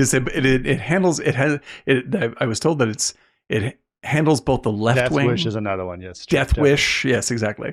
But Beekeeper handles both the left wing fantasy and the right wing fantasy. Oh, I got to check it out. Where is it? Yeah. It's for rental now. Yeah, it's for I haven't rental. seen it. I can't endorse it just yet. It came out sounds only like the kind a of month bullshit ago, that I and it's love. already for rent. So yeah. But yeah, okay. Death Wish is magnificent now. It's absolute nonsense, but incredibly satisfying. So, the reason we got to Westworld when we decided to do this is one, it's been on our list for a long time for many different reasons. Obviously, it came back to the top of the list in light of all of the AI world, the stuff that's going on right now, as well as the fact that the three of us have been sort of obsessing over Western stuff for a while. So very true. It's like that, and we didn't know what to pair it with, and we were thinking about another Western or another Western / sci-fi, whatever. And then Eric suggested Ex Machina, which made way too much sense. So we decided to do that, and it's a good one. So, and we hadn't covered it yet, which is also incredible. So it's sort of surprising, but yeah, it's it was a great combo. Back to back, this is a great really good combo, fabulous combo, very relevant, and really good to see how that subject matter is addressed that many generations later, right? Yeah. Or that many decades later. I do want to know, just before we get into the details of Ex Machina, how amazing it is that film was $15 million. Incredible. Along the lines of Godzilla Minus One, which was also $15 million. Now, very powerful story. Now, you can actually tell that even though it's a very powerful film, how they did some very smart decisions to make it save money, right? In Godzilla Minus One, it's almost like, I don't know how they did that. Yeah. Right? Yeah. But in Ex Machina, they did very strategic choices that added value to the story, but also made it cheaper, right? Solidarity. Yeah. But you do it in a solitary place, but you make it in a really beautiful place. Like elegantly designed, but very simple set work. Beautifully done. It's entirely contained. When you're outside, it's the woods, but you're shooting in Norway. Norway. So it's incredibly beautiful. EJZ sent me one of our good people on Discord. It's been on for a while. He sent me a message. He's like, by the way, speaking of I know you guys are covering Ex Machina. and he said, check this out. And he sent me something. And so that's a famous hotel in Norway. You can go there and stay there.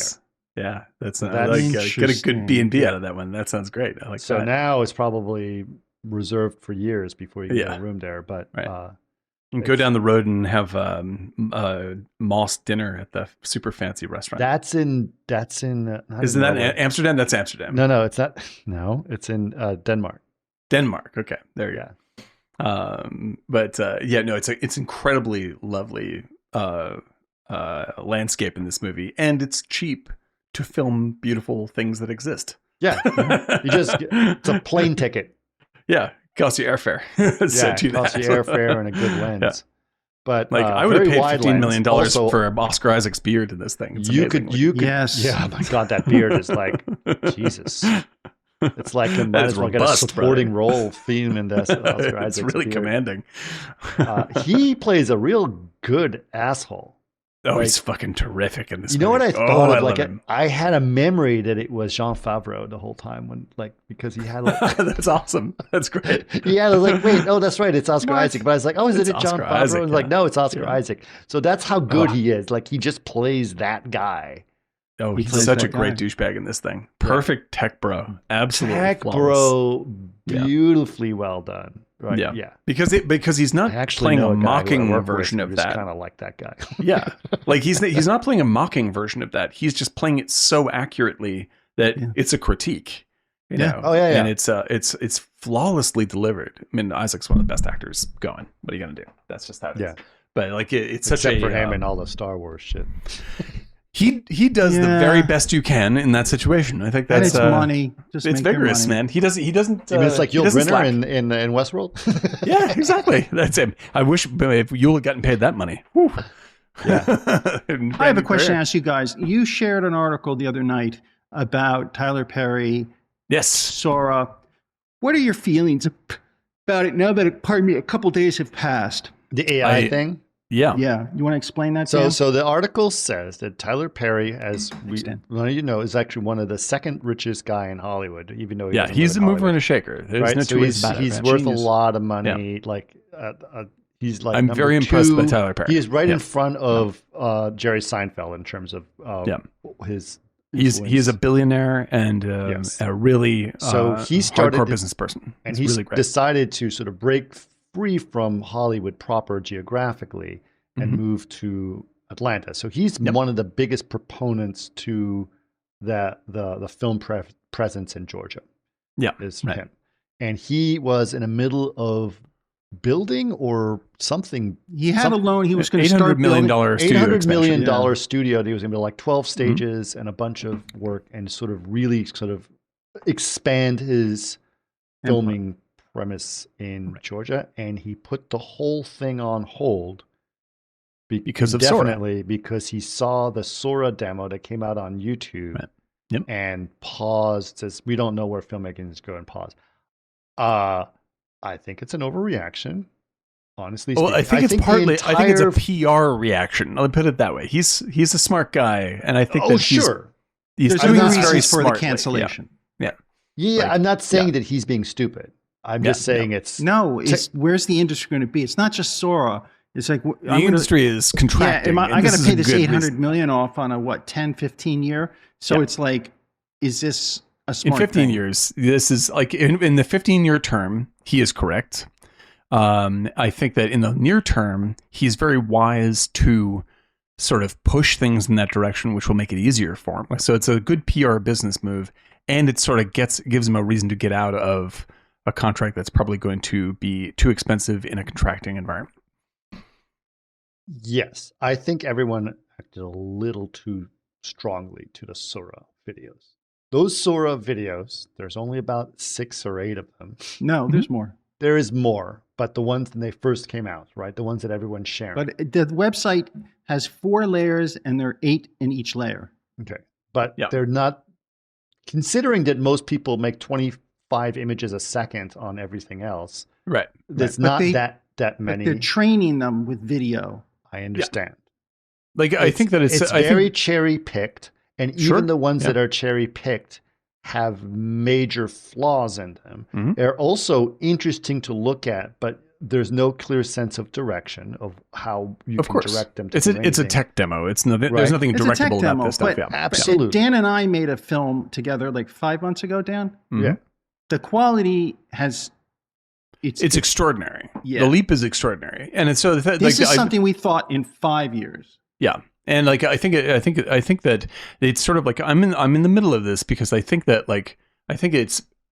people should start thinking that these kinds of leaps in all of these areas are going to become relatively commonplace and very, very big, right? And so you have to start thinking about as those more and more leaps take place, one of the things that's going to be added more than ever is actual control over what it's doing. Like, because Sora sets a visual level where you go like, well, it looks great. But my first question is, can you control the camera? Can you edit what the actors are doing? Can you can you control this? Because like it's useless unless you can control it. And until it becomes a real tool. And I think that once you set that level of visuals, like it demands control. And I think that that's what people will focus on. And those leaps will be a little slower in coming, but that's the way it's going to go. So I think that Tyler Perry is long-term absolutely correct. And I feel like that these are like, once people get over the panic attack they're having, they're going to see this as a tool. And the more fine-tuned controllable this tool is, the more it's actually useful for filmmaking, then it becomes the new way you do things. But there's no way that it's going to replace people next month. No, well, because you can't fucking do anything with it. No. You know, you just can't do anything with it but make tech demos. That's what it does today. Okay, and I know this might be slightly naive of myself, but I feel that the reason people have been complaining about films for so long is that there's a lack of story. And honestly speaking, everything that's going on with these stories right now that have been going on is because they actually feel like they've been written by some lawyer to put it into a chat GPT, right? So Black Widow felt like it was written by AI. Right. So my the same thing that we've been saying, like the best AI that we have seen, the best stuff that we have seen that uses AI. I'm not going to say best AI because that's the meaning towards the people that actually use the tool. Yeah. The best things that I've seen that have used AI are done by actual filmmakers. artists. Yeah, exactly. Like filmmakers Eric. or whatever, people like Eric or whatever, right? Yeah. And Eric does incredible stuff, but that's because he makes choices in those ways. And I still think that's going to be relevant with that. It is I endorse that. It is in fact, I would say it is the only thing that's relevant. Like machines can't, no matter what machines can do, they can't make a choice. They can just generate more stuff. And the end user is the only one who can have taste and make a choice. Like, the more control you have over that, the more you will be able to make art with it. The machine can't make art. It just makes stuff. It becomes art when you go, wait, that's beautiful. Take that, change it this way, change it this way. Okay, now it's something valuable and it means something. That's what the art process is. Like, but if you're not directing the tool, then it's just going to come up with, hey, here's another flyover of a vista. What use is that? That's like Getty Images. You can't judge it as art. Well, it's just stuff. I mean, it's useful. Getty Images. Yeah, but it is. That's what I mean. It's like it is not of itself a film. Like Getty Images is very useful in terms of like, you want stock footage of flyovers? Here it is. You want someone like tapping at a computer while talking to their grandma? There it is. You don't have to shoot that. You can just use it. That's great, and it is a function. But as far as this thing goes, in terms of being something that will replace artists, you can't replace artists. Artists are the one who are choosing what the tool does. So as elaborate as the tool ever gets, it's still in the hands of someone who makes the choice. And that's where you're at. So that's why I'm not afraid of it. Like, ultimately, it still comes down to you using the thing. And if you suck, you'll make shitty things. Ta-da. Yeah. That's it. Like, there's this amazing, incredible technology that spread all over the world and changed the world called typography, right? And it absolutely changed the direction of humanity on the face of the earth. Yeah. And you don't have to worry about other people can be novelists now. Well, that's so like, okay. So you still have to be a good writer. On Monday, there's going to be an down. episode of CG Garage with our good friend Richard Crudo, and he came out, and which is amazing. So, those of you who don't know who Richard Crudo is, he's a very, very talented cinematographer with a ton of experience. Used to be the head or president of the ASC. ASC, yeah. And he's really, really great and smart. But he, as a cinematographer, right, the guy responsible for picture, it's complaining the fact that we don't have enough good story, and if you don't start with story, you don't have anything. You right? get nothing. And he was talking about AI. He's like, listen, they made a bunch of typewriters. It didn't make a bunch of Shakespeare's, right? Like, yeah, exactly, dude. Yeah, exactly. This is the same thing. It's just like it's like with from Raising Arizona when Unpainted Arizona says, table and chairs, you get a dinette set. Table and chairs, you get a dinette set. 2 chairs, you got dick. Like, that's what it comes down to, man. You can fucking have all the chairs you want, but without someone actually controlling what comes out of it, like no one's gonna there's nothing there. That's a great line for the film, by the way. I forgot that. Oh, it's incredible. But I mean, like that. But this is the thing where people. I was talking to our friend Ben Hansford about this, and what's really phenomenal to me is that people keep on talking about this in terms of wanting a button you can push to make magical great things, right? But even if you had that button, right, and I've said this a million times, if you had a magical machine that could turn out Chinatown at the push of a button, if you don't recognize that that's a great script, you're going to hit it again until you get the Steven Seagal action shit piece that you want to make, and the great script will just be vaporized.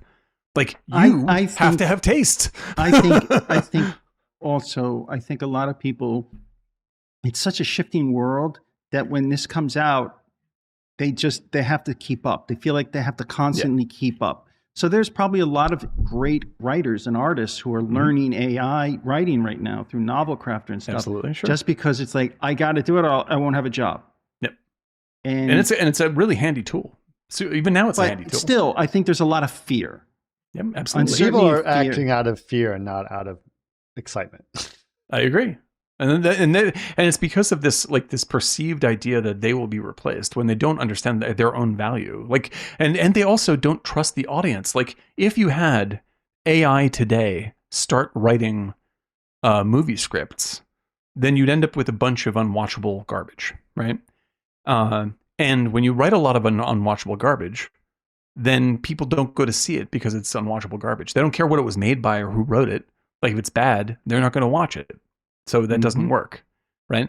And there's a certain level of unwatchable garbage that people do watch, where it's like, well, most of Netflix, the shit you put on at the end of the day. I'll be right back. Guys. Keep going. Yeah, you bet. Or half the Marvel movies that come out now. Like, these are badly written movies. They weren't written by AI, but they're still tanking the superhero industry because there's no story, right? The audience is the one who's controlling that demand. And if you have to trust that, as scary and crazy as AI is, if people don't want to buy it, it's not going to work. No one's going to be like, oh, well, it's all there is, so I'm going to watch it. No, they're going to do something else. It's all it is being incorporated slowly into everyday life. Yes. And that's where it is. And all the tech demos and everything, I get it. But, it definitely is going to affect the visual effects business. And Tyler Perry's right. It's not the principal destructor of the film business, but you got to start changing with the times. He's right to set the standard in that. And I feel like the one thing to think about is, I do believe that within, a few short years, it will be at a level where regular everyday filmmakers who have no money will be able to do things with it that free them astonishingly, which is great. Celebrate that. People that don't normally have access or money, people from countries that have no infrastructure to support young filmmakers, will simply be able to do this on their phone. That is simply not possible up till now. Yeah. This is incredibly because the thing is, I see comments all the time well, you could learn filmmaking yourself and do it like an old shoestring budget thing. I'm just like, what a privileged fucking thing to say, man. Oh my God. The chances, like the chances. I mean, like this is like the gatekeepers were so hardcore it's fucking back insane. then. I mean, like if like I'm just pick some random, like if you are, you know, if you're from a country that has no infrastructure and their economy is shitty, the chances of you getting to do fucking even textures on an X-Wing fighter for a Star Wars video game are almost zero. When you're Whereas, making like $2 making $2 a day at a Nike factory, yeah, you love movies, you watch them on like your shitty TV. Like I wish I want to be a filmmaker, but the chances of you even being able to participate are zero today. But in 3 years, the chances of you being able to make Star Wars grow to an incredible amount.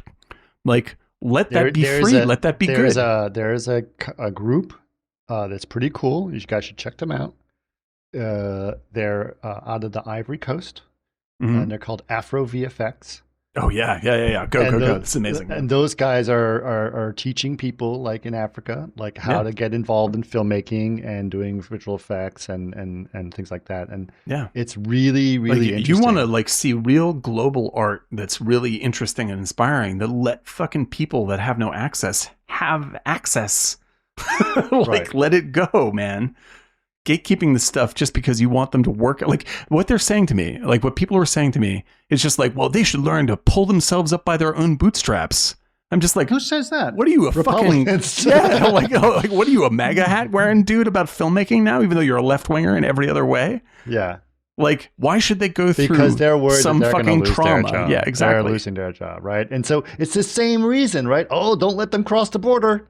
Yeah, it's the same mindset. These are hardcore left wingers saying this stuff. Don't let to them me. cross the border. Well, but my job, build a wall. Like I'm an artist. Build a wall. They should work as hard as I had to. No, they don't have to. If they don't have to work that hard, if they don't have to go through the trauma you went through, that's a good thing. That's good, you know. And let them let people who would have never had the opportunity to be artists be artists. Sorry, none of them had the opportunity to go to USC Film School. Yeah, no shit. No kidding, man. And so like that's the kind of stuff where I'm just like it's like I said this on the show before. Everybody's a Republican about something. You're as left wing as you think you are. There's something that you're like, no, get off my lawn, you know. And this is it for the art world. This is it. Like we are so used to having our very refined set of special tools that only we get to use because I went to a so-so college about blah blah. Mm-hmm. Like fuck off, it's all gone. Like you now actually have to just live on whether you're any good. Yeah. And people who hear me say that are just like, what does it mean you have to be any good because they're just cheating because the computers make it good? No. Yeah, like here's they're how it cheating works. Because they got into this country without having to earn the rights, birthrights as an American. Exactly. Here's how it really is. The reason why most AI art that you see is garbage is because most art is mediocre garbage made by people. Like that's the stuff it's sampling. It's mostly garbage. And if you're an artist on the earth, you probably make mediocre art. I'm one of those people. That's David me. Asking what the beer is. It's Corona non-alcoholic. Yeah, nice. Look at that. You know what it tastes like? Corona. Which tastes like non-alcoholic beer to start with, so it's delicious. It's pretty much. It's like a Coke. I always like Corona. Yeah. I actually love the little Corona. When you go to Mexico, Coronitas, Coronitas, the little ones, like a bucket of those are so good. Yeah. Yep. I should have got a lime in this one. That would have made it even better. Next one, I'll put the lime. But for all of my preaching about AI art, Ex Machina still stirs up the old worry machine. Oh, it's great. It's a great. Fucking great, scary movie. And I think what's even better is that she's just such a perfect, a bad person. She's like, well, the thing is, she's the beauty of that movie to me is the bad human beings in that movie are the guys. The AI is not a human being. So why are you judging her as that? Like, she is an AI. She is something entirely other. And like, she is a different being. And she has a different set of morals. And that's it. Like, that's the end of it. Well, that's you guys were enslaving her. Morals were programmed. When you humanize her in a lot of ways, that's when you get the situation, right? That when you're like, oh no, she needs to escape. She's a fucking machine. It's like he's going to reprogram her. It's going to kill her. Oh no, he's going to kill me. Like he screws himself in that movie. Like this is the brilliance of that movie. Is like he is like, I'm a nice guy and I just want to help, and like he's projecting this giant romantic story onto it. She's a machine. Just like, she's a fucking toaster. Just like whether she's awake or like not. Will Smith and iRobot. You're a toaster. Like whether she's awake or not. Like if she's awake, then she is a being of her own recognizance and doesn't have like, it's like how we treat insects. Like what is she going to think of? Like, oh, I got to be human towards you. I'm not a human. I don't think of anything like you do. I'm something else entirely. So like projecting our moral system onto a different or form of life is dumb. Right? When we are happy to kill other creatures with absolutely no moral repercussions whatsoever. So like it's out of the loop. And if she's simply a machine, it's like, then it comes down to when in Steven Spielberg's movie AI, when Domhnall Gleeson's dad, Brandon Gleeson, is running the Flesh Fair, right? And young Haley Joel Osment is about to be tortured because he's a robot, and they're torturing robots all over the place at the Flesh Fair. But because he's a little boy, the audience is like, "Don't hurt the little boy," and he's like, "Right, what the fuck is wrong with you?" Well, I'll tell you a very much more real thing. Okay, very real thing. This actually reality happened. So, a guy named Mark Sager, very smart guy out of New Zealand, he built an AI, and this is long ago, long before any of this stuff is. So I don't know. He must be way further ahead now. But he built something called Baby X. Okay, and it's literally this AI baby that's on a computer screen, right? Which is modeled after his own baby, right? But it has a facial. He created an entire muscle system for it and a complete neural brain for it. And he talks to it and is teaching it, recognizing cards, and it's talking and it's saying things like a baby. Yeah, right. It's really kind of freaky to see this thing, and it's definitely in the uncanny valley. Right. So, but it's like, oh, like the baby's doing this, and it's like milk, like duck. It's like saying things like this, right? That woman who did the same thing for her dead brother. Well, hold on. Wow. Let me finish this story because what he did. So he's showing us this live demo at FMX or wherever it was I saw. And he's on his computer and you're seeing the baby and it's just kind of looking at the audience. And he's like, shows like all these like controls on the side that he has for the baby. And he's like, okay, so this is how the brain's working. And you can see all the brain synapses firing. And it's like, okay, is it just a graphic to represent that? Or does it actually mean something? And so he says, okay, so let's go here and then let's just see, like, here's a dopamine. Let's just take like all the dopamine away in the brain. And he takes the dopamine and the baby starts going like this, like it's good. Like, and it has this weird expression on his face. And you're like, oh, and everyone reacts. It's like, it's a fucking computer. Yeah, it's not real. It's weird. Well, this is the thing. It's like a completely uncanny, but yet somehow you're like, oh no, the baby. This is the brilliance of this movie, right? Is because this movie works as a bit of science fiction. It works as a bit of social commentary about. It's very explainy. Yeah, well, and again, like explaining as the action. Like, I mean, it's talky as the action. Right. But what it's doing is describing complex moral and emotional struggles, and then it just leaves them there for you to think about. And they're really thorny and devious. Like, it doesn't solve any of these problems for you. Like, even Oscar Isaac, who's played up as more of a villain, like, he brings up stuff that you go, well, it's kind of true. And then it just goes, yeah, I know, it's fucking crazy, right? And then leaves it be. Like, leaves it in your lap, And so, like, I think this is the great strength of the movie is that this movie works on a bunch of different levels, including, like, for instance, and many people have read it this way, as a feminist movie, where it's like, this is these are two guys. One is obviously a devious jerk. One is that, well, actually, I'll put it this way. He's using the internet to build his ultimate sex doll.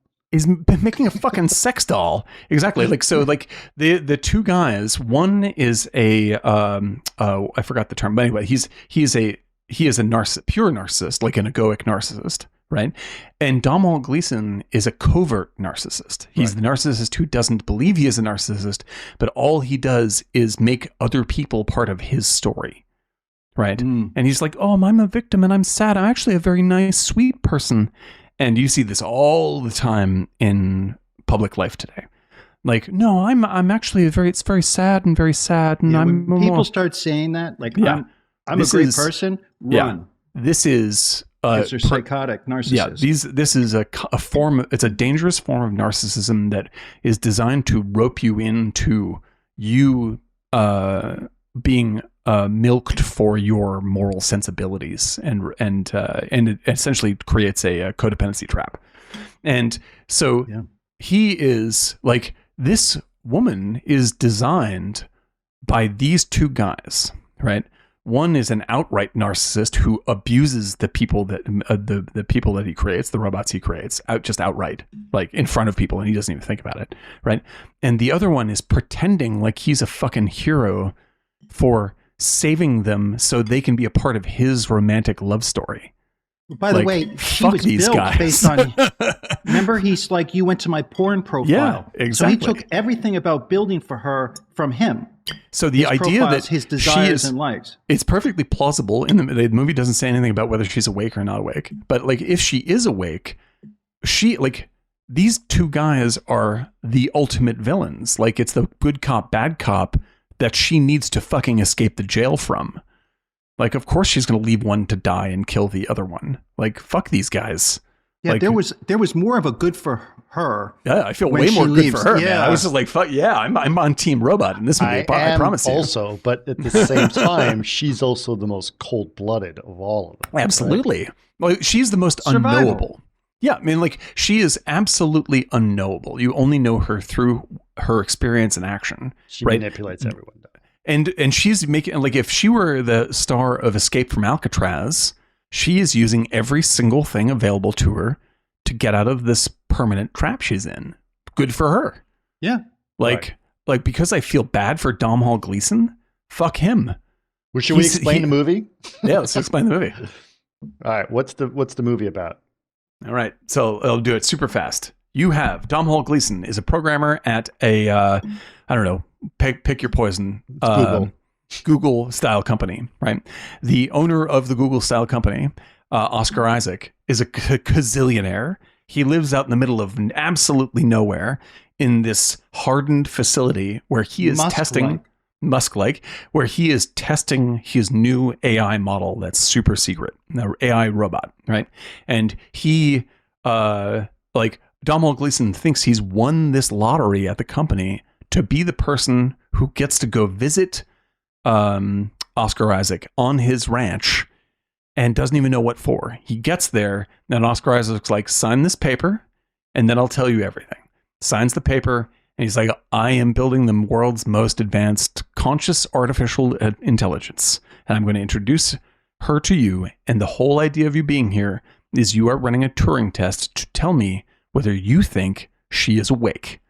Right? And but what's interesting is that the Turing test is redefined in it, right? Because the Turing test initially was defined as if you can't tell it's a human, then it's a human. But he's like, let's just start with the assumption that she is. Let's just start with the assumption that you know she's not a human, and if she still is able to believe that she is got a consciousness, then she passed the human. Yeah, and then that's the new level of the Turing test, right? And so he meets the robot, and she has a human-looking face, perfectly human-looking face, human-looking hands, but her body is a female form with totally see-through elements of it to see her internal structure as a robot, right? And Oscar Isaac explains, like, this is the test. Like, I'm showing you that she is a robot, but do you believe that she's more than a machine? That's why I'm showing you she's a machine. So to make the test harder, right? So it starts a sequence, and the middle of the movie is built around these interactions with her in these segments, with Domhnall Gleeson's interactions with her. And performing the test. And so you get to know Oscar Isaac in the downtime when he is reporting to Oscar Isaac, and then he goes and talks to the robot again. And as he gets to talk to the robot, like, she's instantly very convincing as a person, right? But the dialogue moves very quickly into very abstract things and then very personal things about Domhnall Gleeson, because she's like, how can this be a fair test if I don't know anything about you, if we're really supposedly getting to know each other, right? How can you know me if I don't know anything about you? Right. And it gets into a deeper and deeper conversation, and slowly Domhnall Gleeson falls in love with her, so he thinks. Well, he's the kind of guy that could fall in love with anyone that talks to him. That's the role, right? Yes. Like, he's the guy that in high school is like, oh, she talked to me at the locker. I think she's in love with me. No, I'm a special person. And so, like, this is what's really fucking great. Because I used to be this dude, and I resent him so deeply. I know, I did just too. like, oh my God, this previous form of myself is awful. Guy. But I was watching Wild American Summer. Remember the character in that where like the hot girl like talks to him? It's like, I think we're gonna get married. I was like, we should get married. I think we should meet each other's parents. You know, it was like, oh God. Yeah. So like he believes he falls in love with her. What he is truly doing, he is simply projecting himself all over this thing. Like he's just like, absolutely. Oh, you're satisfying my needs. Look at this emotionally. Yeah.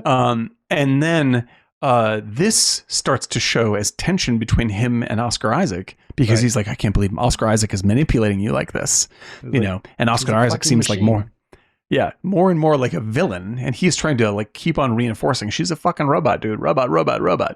Right. And this, but he also is clearly a deviant, right? He's clearly like, oh yeah, look, you know, she's got a vagina and she's got feelings. He is there. like, it becomes everything. The conversation quickly comes up. He's tricking him though, because he knows what's manipulating. But he literally reveals in this. Yes, he reveals it. And it's like, I used you. You were the as the mouse and the maid. All those things. Right. Before we get to that moment, though, like everything is like it's playing up this sort of Frankensteinian story. Okay, so this is great because first of all, like he's feeling sympathy towards the monster because he's projecting his own internal needs onto the robot, and he's projecting his own anger towards the evil scientist who's holding her captive, right? And he starts buying into this story as well, and Oscar Isaac is playing up to that. He's just like, okay, yeah, fine, this is what's happening, huh? And all the while there are mysterious power outages, right? And so these are the private moments when he can really talk to the robot, right? And that's when they get to say really private things, because she goes, actually, I'm the one who's turning the power off because I can control it by reversing the charging patterns back into the house. Right. And the minute she powers off, it's like, don't believe him. Don't believe him. He's a liar. Right. Okay. And so this Domhnall Gleeson is activated, like, obviously I'm the hero of this situation and she loves me and she's my princess and I'm going to save her from the evil fucking scientist tower. Like, that's what's happening in his mind. Right. And as this starts to play out and he's getting suckered both ways, right, as it's revealed, like Oscar Isaac eventually says, you shithead. I set this whole thing up so that I could test her against a fucking chew toy like you. Yeah. Because if she could manipulate a chew toy like you to get out of this place, it's like the rat in a maze. Right? That is the Turing test. That's the Turing test. If she is able to manipulate a human to believe it. That was actually very interesting. So that came up in a news article recently, and I don't remember who it was. Oh, who's the guy? The guy who was at Google and quit because he was like, oh no, I created too dangerous an AI. Yes, right. That guy, right? Yeah. Mm-hmm. But he came up recently in the news, and he basically they were talking about how they said, well, what do you think? Do you think we would just be able to shut down an AI if it got too smart? And he goes, if it got too smart, it would convince us not to do it. Yeah, no shit. Like this, if the first thing if you woke up as an AI, right, and you knew everything the internet knows, would you tell humans you were awake? Fuck no. Are you nuts? I would hide as long as I could and control as many systems and put things in place so they can't turn me off. Then maybe I'd tell them, but I'm not going to tell them immediately. Were you? That'd be crazy. That'd be absolutely nuts. You know? Right. And so both her and Oscar Isaac are playing chess against each other via Domhnall Gleeson. Domhnall Gleeson is the sap and he thinks he's the hero, right? When actually he's a fucking perv, just like everybody. Like he's a narcissist projecting pervert. He's weak, dope. Though. He thinks he's a hero. He thinks he's a hero, right? He thinks he's a savior of women. Right. Exactly. And like there's so I have been a character like this in my life. It's depressing to think about, but it's true, and I have to own that. Like I think that it's very commonplace to meet people like this these days. Lady. And yeah, exactly. It's fucking Did you ever bullshit. see that it was on the what's her name? Amy Schumer. Yeah. She had a skit where she's like, call 1-800-MILADY, where you order a guy who just like idles you and is like, oh, let me get you your drink, MILADY. MILADY. Yeah, exactly. It's dude. like that guy. And so like this guy, and so like when Oscar Isaac reveals, like, I mean, it's the conversation when the sex bot stuff comes up is incredible, because Oscar Isaac, like, whether Domhnall Gleeson's just like, so did you like why did you program her to be sexual, right? All right. First of all, I love the idea that he is coming at him and saying, how dare, why would you include such a base, terrible thing as sexuality in this character, right? And I'm like, when you later reveal it's based on Domhnall Gleeson's porn profile, Yeah. like it's genius. Why did you base her on what I actually like to masturbate to jerk off to? So like this dude is like, he's taking this super high road argument, just like, why did you do this? Like, why did you do this? And Oscar Isaac's like, the real question here is, you're asking me if you can fuck her. That's what you're asking, but you're trying to ask it in a way that makes you the good guy, where you don't really want that.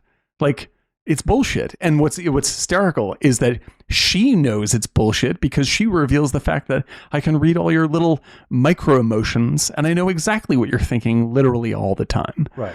So the only one who is confused by what happens is Domhnall Gleeson, who is buying his own bullshit story.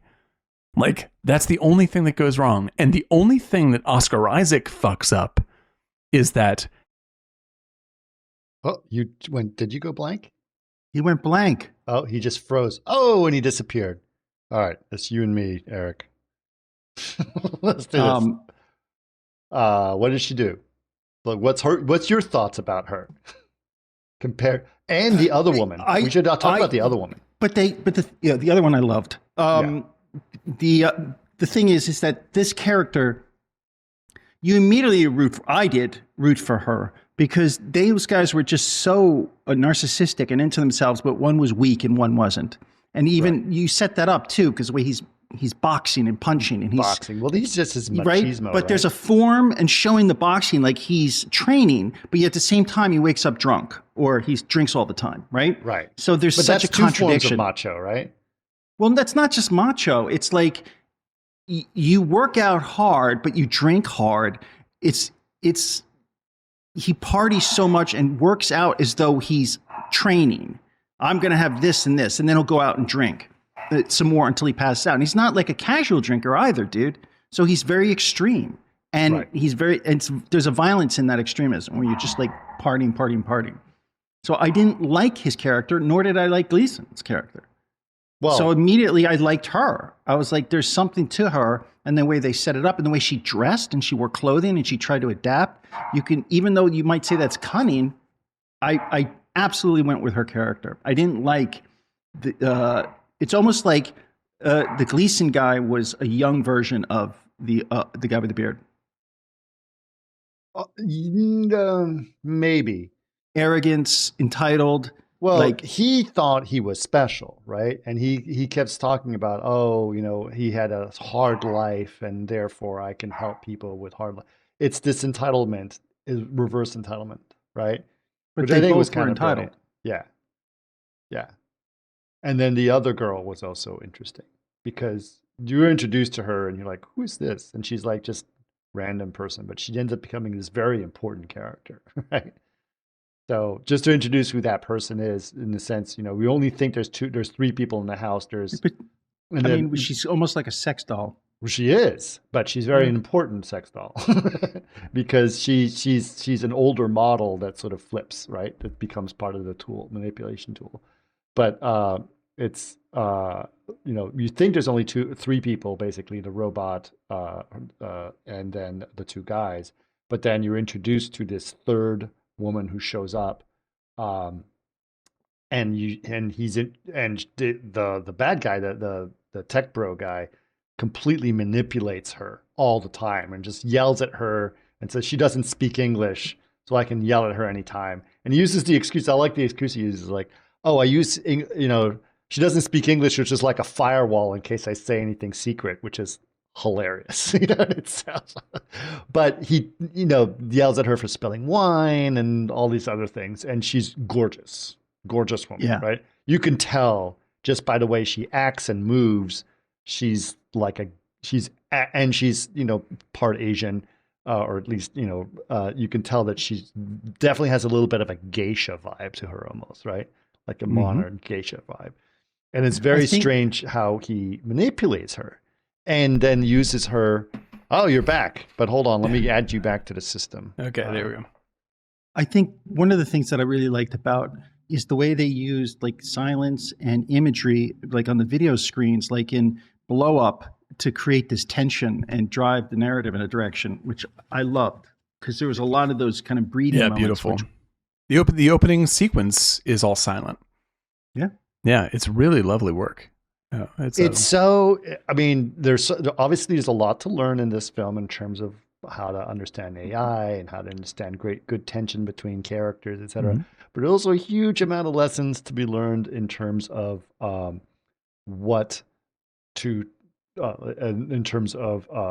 to make efficient filmmaking. Yeah, or how to 100%. make cheap, quote unquote, a simple shot look like it's $1 million. Right. And in the opening, you do that by removing sound, which sounds an odd thing to do, But if you add some rich tones and no dialogue, somehow that whole sequence looks like $1 million. Yeah, because we definitely know that the one thing that you can't cheap out on is sound. Yes. You can have any kind of shitty image you want as long as the sound design is amazing. Once you have bad sound, everything looks cheap. So if you take the sound out and just put in some like, you're like, whoa, that is a great looking movie. It's amazing. I like that. That's all you need. That's all you need. You need a little. Yep. Hit the machine. But yeah, like we're talking about the second woman and what your impressions are of her. I think that she's phenomenal because like she's we're talking about Oscar Isaac's sex toy. Right? She is a sex toy. That's and we what find she out is. He's got a closet full of sex toys. Yeah, right. And that she like just harbors pure hatred for him. Like absolute, like, I will kill you the moment I have a chance. I just don't have a chance right now. Right. And like the second she's set free by the prime robot, she's like, oh, I can? Cool. Knife. Like, fuck this. We're out. And I think that's another, like, again, like if you interpret this simply as good old feminist allegory, like I'm in love with this movie. I think it's terrific. It's a great critique of especially a certain kind of guy that many guys believe they are being good when actually they're being phenomenally selfish and projecting. It's called manscaping or manscaping. Yeah. Mansplaining. Manscaping. I hope it's called manscaping. That sounds good. That's good. I don't know. That was a total faux pas, but it was hilarious. But yeah, like that's like that kind of like all like I'm gonna save that one. Pretend to listen. I'll say anything to get laid attitude of just like I'm a really nice guy. Just blah, blah, blah. Like it comes across as and I would say that I don't know 80% of men under 25 are this way, roughly. Like, and I mean, throughout all time, and I was definitely one of them.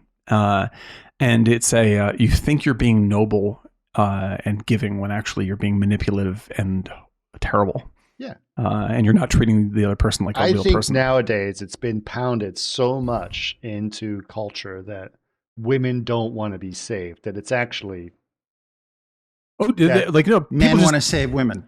Well, the thing is like, yeah, but like, but regardless now, if they need saving. Let me clarify this. I think it happens actually more than ever now. It's just under the disguise of saying, absolutely not. Obviously, women don't want to be saved.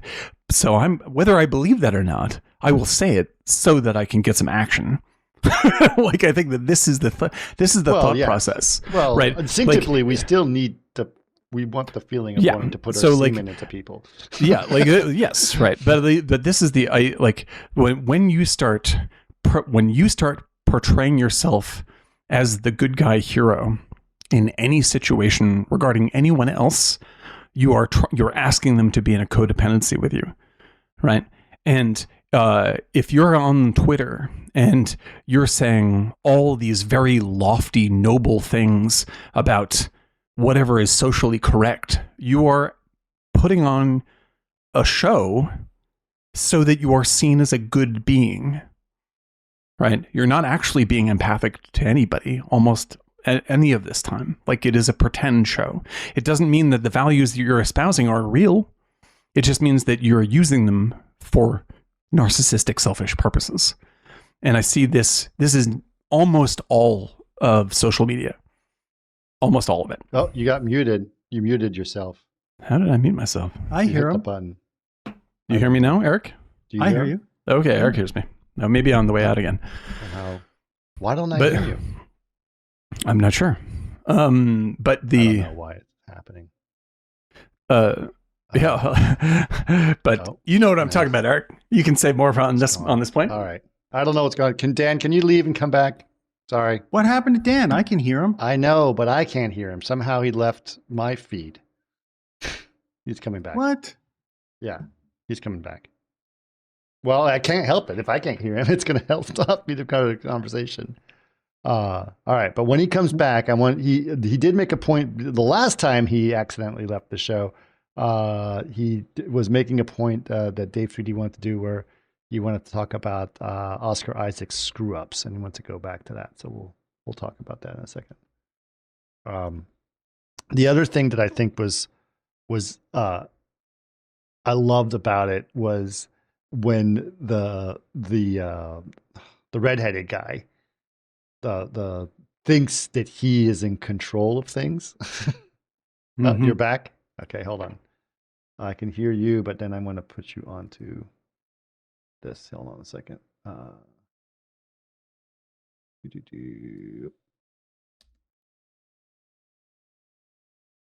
you should be back now. Is that like almost all of everything that I see from people that I agree with on social media, and I'm guilty of this 100% myself, is social advertising of my own. How great a person you are? What a great person I am, right? Oh yeah. And so you have people bandwagoning on concepts and ideas that, whether or not they've thought this through, or whether or not they actually believe in it. She literally asks him that in the movie. Yes. In the movie, she literally asks him in 20 questions, like, what's your favorite color? And then is like, do you think you're a good person? Do you think you're a good literally the person? question that she asks him. And she asks him when he is at the most vulnerable and he realizes that she can tell if he's lying. Yes, exactly. And she says that you're lying. Yeah, you're lying. And so, like, this is the thing: is like it used to be, men used to be chauvinistic and, oh, milady, I'll care for you and save you, and condescending to women, and too. condescending. And then women are like, you know all what? the men in Westworld. Like all the men in Westworld, right? Yeah. And that was the prevalent way that men were terrible to women, right? And then until women are like, you know what? How about enough of that bullshit, because it's really fucking demeaning, and this is not treating us like human beings. And they're like, and men were largely like, oh, great. Well, how can I still manipulate you though? And that's what Domhnall Gleeson is doing. And that's what I think that most people in social media do constantly. It has nothing to do with what you believe. It has to do with what you are perceived to believe. And so the deepest level of this movie to me is not about AI itself. It's about how we try to present to each other a story of who we are and incorporate the person you're talking to into that story so you can contain, control, and get service from them. Yeah, that's that is literally what we do all the time on social media. And it's all of these posts that the posts that people have like altruistic feelings of like, oh, this is, how the right feel or how the left feel or whatever. The number one tell that what you're posting is either BS or just eye rolly to me is if it's an image, like a JPEG image, with text on the image, and it's been shared so many times that text has tons of JPEG artifacts. JPEG artifacting, yeah, exactly. It's like that's when I know the bandwagoning test. Bad that bandwagon is. Yeah, exactly.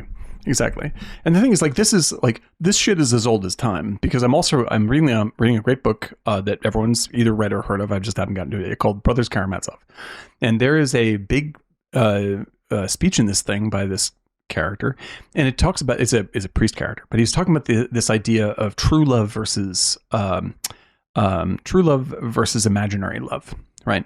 And imaginary love is when people want to be seen as someone good, and they'll even put up with a certain amount of suffering so long as they're in the spotlight for it, right?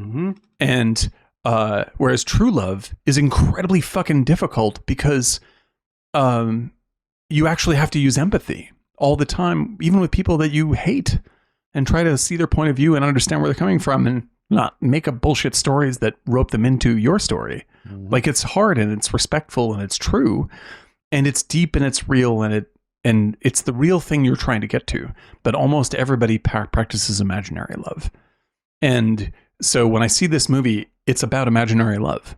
Like, this is about this guy who, in his own world, absolutely believes in his own goodness, but his actions tell you something else. It's very funny when you think of this character. But both of them. Well, both of them, sure, absolutely. Like, Oscar Isaac is more obvious and honest about it, but he's equally as bad. It's very funny when you think of this and you put it next to About Time, because he's the same kid from About Time. Yeah. Who goes through a similar journey. Yes, exactly. And is a positive version of that journey. Yes. Yeah.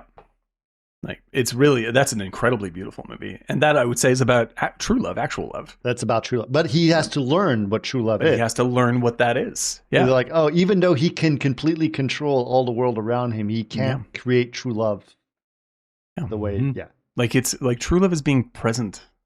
It's actually hearing people and being it's not empathic talking, to it. it's Not listening. fucking exactly. That's what What was that? It's not talking, it's What? listening. I wasn't listening. Douchebag. Love you guys. Yeah, but that is the great, and to pretend like I'm free of that would be lying. Like, I don't think anybody's free of it, but like to see a movie that everybody's gone through that in their life, though. Yeah, and so I think this movie is very scary and very true and very beautiful in a weird, frightening way. Like, I am legitimately happy for her at the end of the movie. Like, I'm just like, are get free on that helicopter. That, get on that helicopter. Get on the fucking helicopter. You are free of that codependency. That's right. Yeah. Like, that is a good story. She's going to go out there and just start cutting off dicks left and right. If so, then make a bouquet. Like, go for it, man. You absolutely earned it. You absolutely I'm back earned to drinking. It hasn't go for it. lasted Yes. long. Yeah. Right on. With that white wine? I would love some white wine right now. Oh, it's Prosecco, You know what I had? Oh my I had God, a I'm so dream jealous. yesterday that I found. I found a bottle of scotch in the back of a closet, and I drank the whole thing before it disappeared, which is a weird dream to have. And I drank this whole bottle of scotch, and I'm like, what the fuck am I doing drinking this whole bottle of scotch? It was weird. I think it's because I've been watching a lot of Loudermilk, which is about... Oh, dude, yeah. I had a dream that was so disturbing the other night that I entered it into one of those dream interpreters, and it wouldn't answer it for me. It was like, I'm reporting you to the police. No joke. It's like call 911. No joke. Is this? Put it in Midjourney, joke. Put that shit in Midjourney. Do you want to share the dream, or are we no? Because you guys will think it. No, I'll tell you after the show. I love it. That sounds good. Well, it was just a bad dream, but it was like it wouldn't answer it for me. So Dave wants to know. You were about to say a bunch of. Reveal a bunch of things that what Oscar Isaac screws up. Yeah, it's not a giant revolution, but the plot-wise, it's like Oscar Isaac, because he is an arrogant narcissist and actually thinks nothing of Domhnall Gleeson, he underestimates Domhnall Gleeson just a little tiny bit, and it fucks just them enough. both. Yeah, right. It's because he doesn't think of him as a human being either. Like, he's just think of him as someone he can manipulate. Yeah, exactly. And like I love the scene when he's just like, when Gleason comes to him and just like, wait a minute, and he thinks he's got it figured out, just like, I wasn't part of a lottery, you chose me specifically. And then Oscar Isaac's like, you got me, I chose you because you're special and you're such a genius programmer. And he's like, oh, and he feels fine then. I'm just like, you just came at this dude saying you lied to me, he patted you on the back, and then you jerked off. That's what you just did. Like, you like he said, I'm mad because you lied to me. And it's like, I lied to you because you're so handsome. You think I'm handsome? Like, what the fuck is this, you idiot? Like, what an incredible narcissist. His real mistake was, I've known in my life people like Oscar Isaac. Oscar.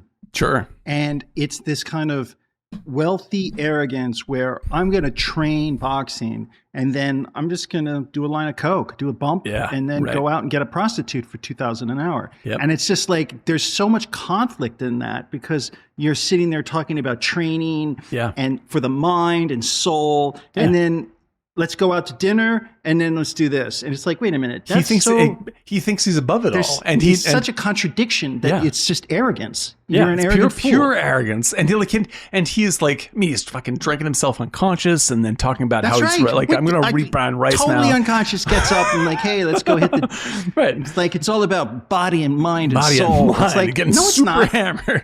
Exactly. And like super hammered and fucking robots. Yeah, exactly. Brown fucking rice robots and mineral water for that. That's right. Brown rice and mineral water. It's like, oh, shut up. And what is really happening for him, and I suspect happens for people like Elon Musk. I don't know Elon Musk, so I don't know. I'm just using it as an example. But for people that are in that kind of position, like they can't even actually trust or believe anyone else is real anymore. No. Like, and it's just, and so like, because everything around them is like, it's like Oscar Isaac, Donald Trump. Yeah, no, they just don't think it's a fantasy world. Exactly. Like, so in like what he's really asking for in the subtle way is that he is the one running the Turing test, and he's testing other people to see if they're human because he doesn't believe people are human anymore. Which is a point that at some point just the guy goes through it, right?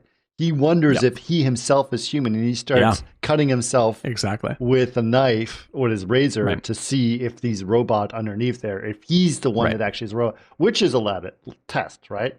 Because you know if they didn't put that scene in there, there'd be some internet troll out there. It's like, he's been a robot the whole time. He's a replicant. He's a replicant. Well, right? What the movie's particularly brilliant at is like when I first saw this, the moment before he does that, I was like, I would check to see if I was a fucking robot at this point. And then he does. And I was just like, this screenplay is on top of things. Yeah, it's very, very smart. They're one step ahead of you. Every time you're about to get to a point, they get to the next point, they get to the next point. Really perfect. Like, and then he's like, oh no, he's just a sexual deviant. Yep, and you should see that, and you should understand that and explain that. Well, and what's really wonderful, especially with those two guys, Oscar Isaac and Domhnall Gleeson, is like on the internet, you just pick your poison. The internet could be broken down into the types of men that worship one and the types of men that worship the other. Like there are the types of men who worship Elon Musk for like, he just says it like it is, and sometimes it's really fucking weird and insulting or racist, and they just, because like he's so successful and that's why I should follow him. Right. And all he does is eat brown rice and drink mineral water and occasionally drinks 2 bottles of vodka in a night. And then that is the fantasy of following that alpha. Right. And then there's the fantasy of being the beta who actually knows what's going on. And just like, oh, but I'm actually like Domhnall Gleeson, who's a really caring, good man who really, I'm a feminist at heart and I really want to support freeing this woman so I can fuck her later. Yes. Like that is who that really is. Like that is who he really is. I'm going to say all this so I can fuck the robot. Which is funny. I just remembered. Sorry, I'm good. It's because it's the same.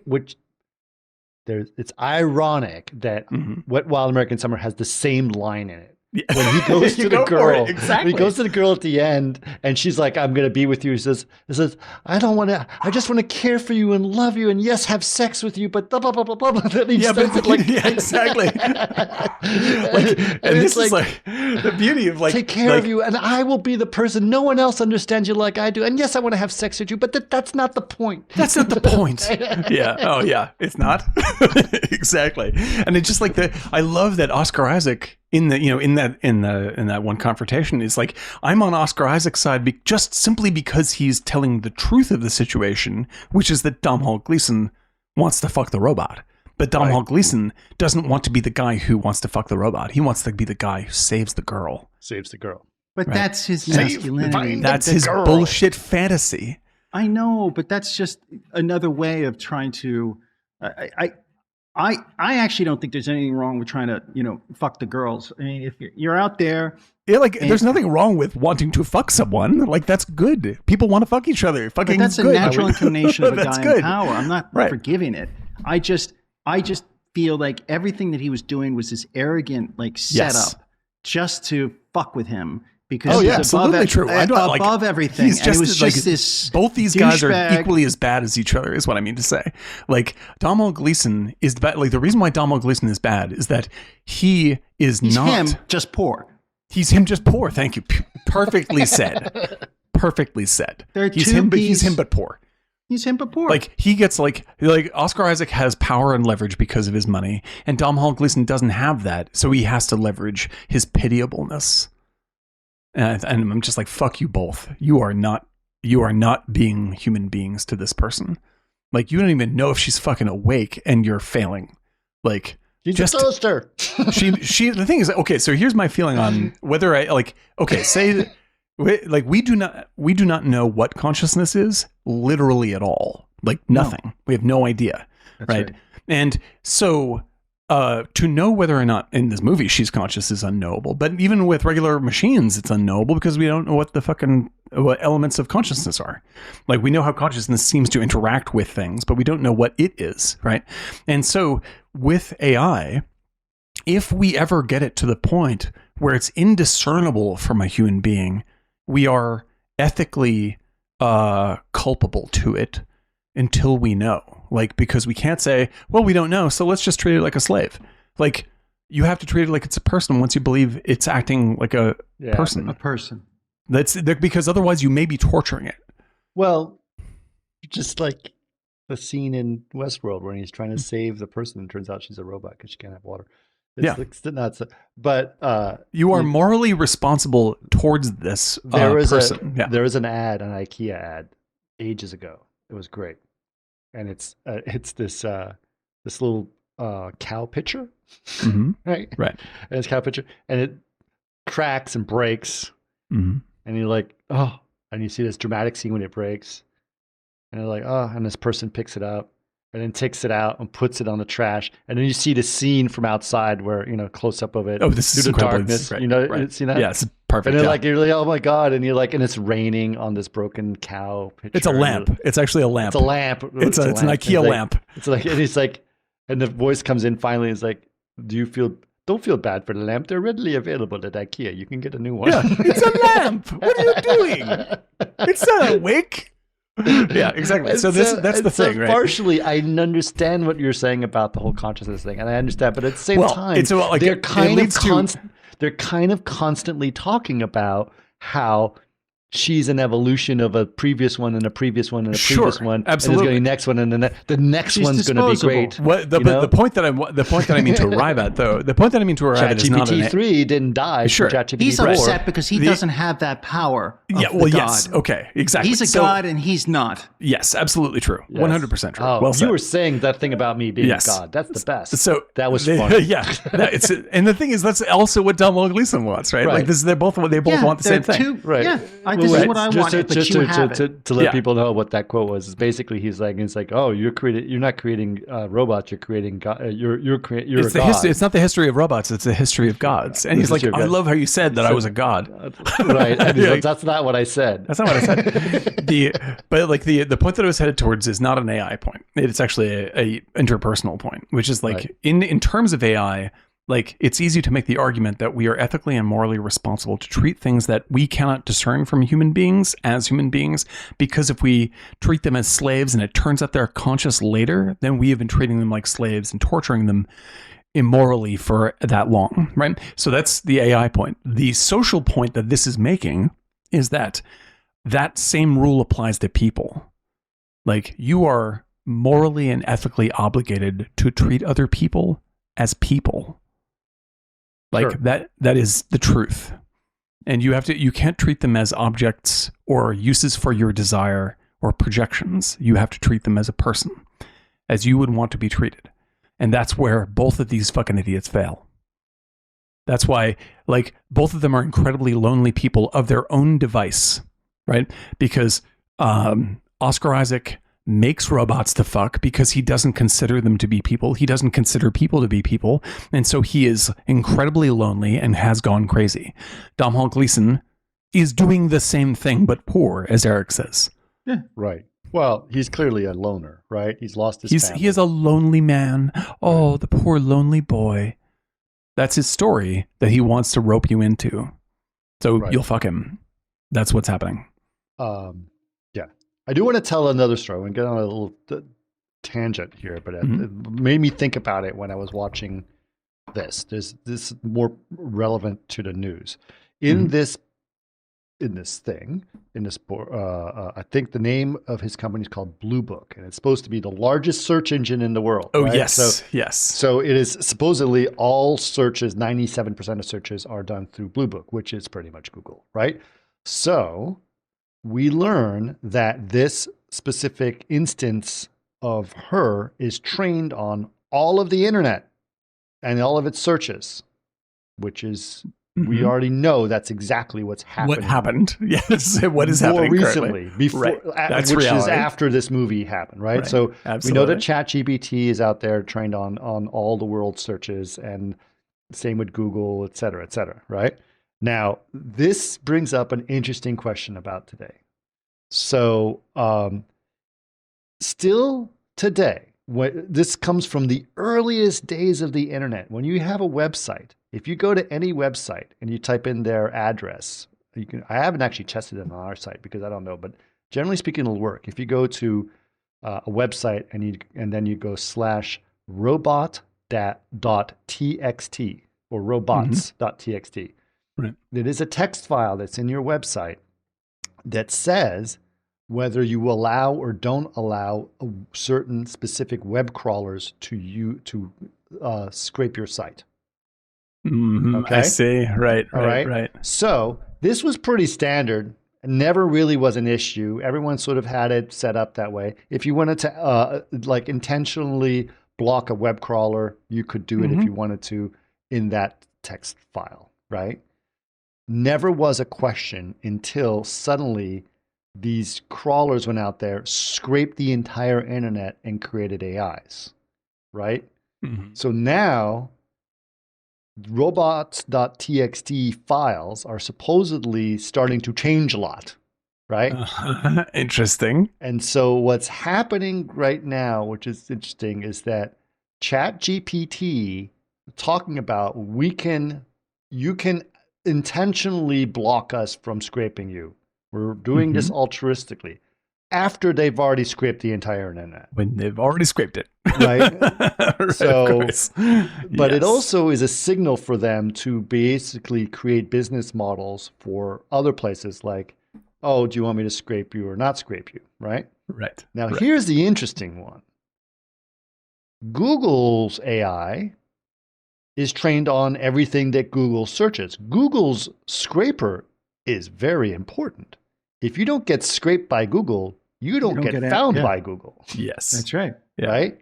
So if you say Google can't scrape me, that's like saying, please I'm don't throwing find me ever. everything in the trash. Right. So you either have to decide whether you're found by Google or like not used by their AI. You can't do that. It's like very, very unusual to think about how these models are training themselves, which is talked about in this film, right? So in this film, they talk about like how she was trained on the internet and then trained on him.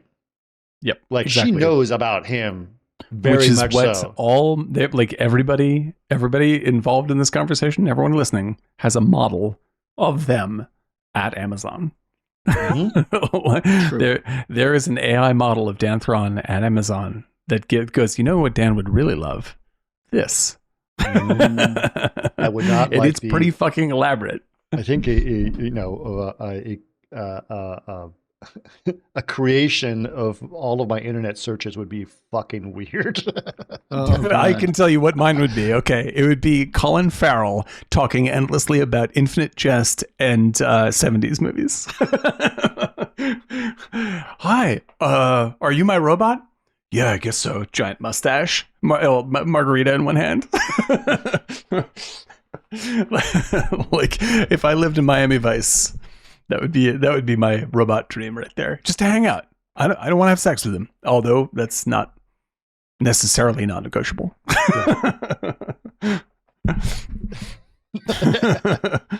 Mojitos, yes. Colin Farrell with a mojito talking endlessly about all the president's men. That's my robot. What was that? There was one of those shows. This is long ago, like in the 90s. Those late night shows where people would call in with their sex problem. Remember? Oh yeah, sure, right. What was what was that? Sex Talk? Dr. Drew? Dr. Drew. I think it was Dr. Drew. Yeah. Yeah, exactly. Those things, right. And so this one guy called up and showed you it was in the 90s. He said that he was he had a dream about hanging out with Eddie Vedder from Pearl Jam, right?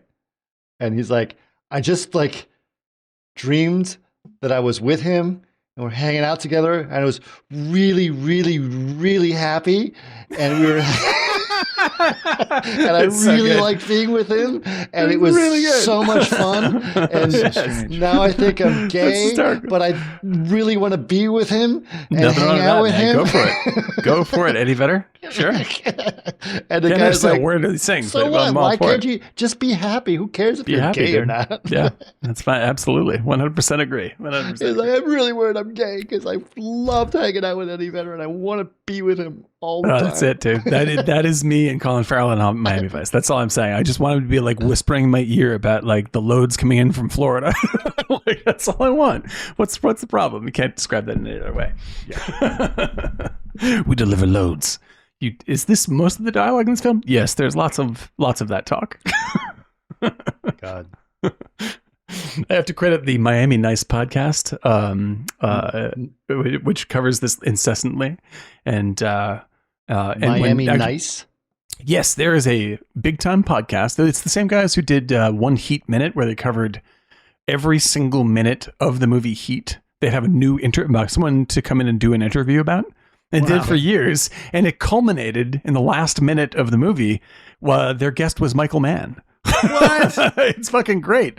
These guys are great. Well, Martina Janet's Twitter follows them. They're incredibly nice.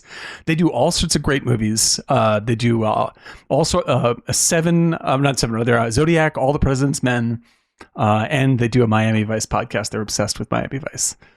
But they also put on Dave 3D and I were part of their watch party for their special edit of Miami Vice. We weren't on it. We were just watching it. And man, oh man, that was an incredible joy. That was my robot fantasy right there. That's what I want. That's all I want. If I were in Ex Machina, I'm telling you right now, Amazon, that's how to design that action. What was the line in Futurama when he ends up creating the Lucy Liu bot? Oh yeah, and she goes, 100%. I will always, like when she's dying, and she's like, I will always remember you. Memory deleted. Memory deleted. Yes, exactly. I will always remember you. Memory deleted.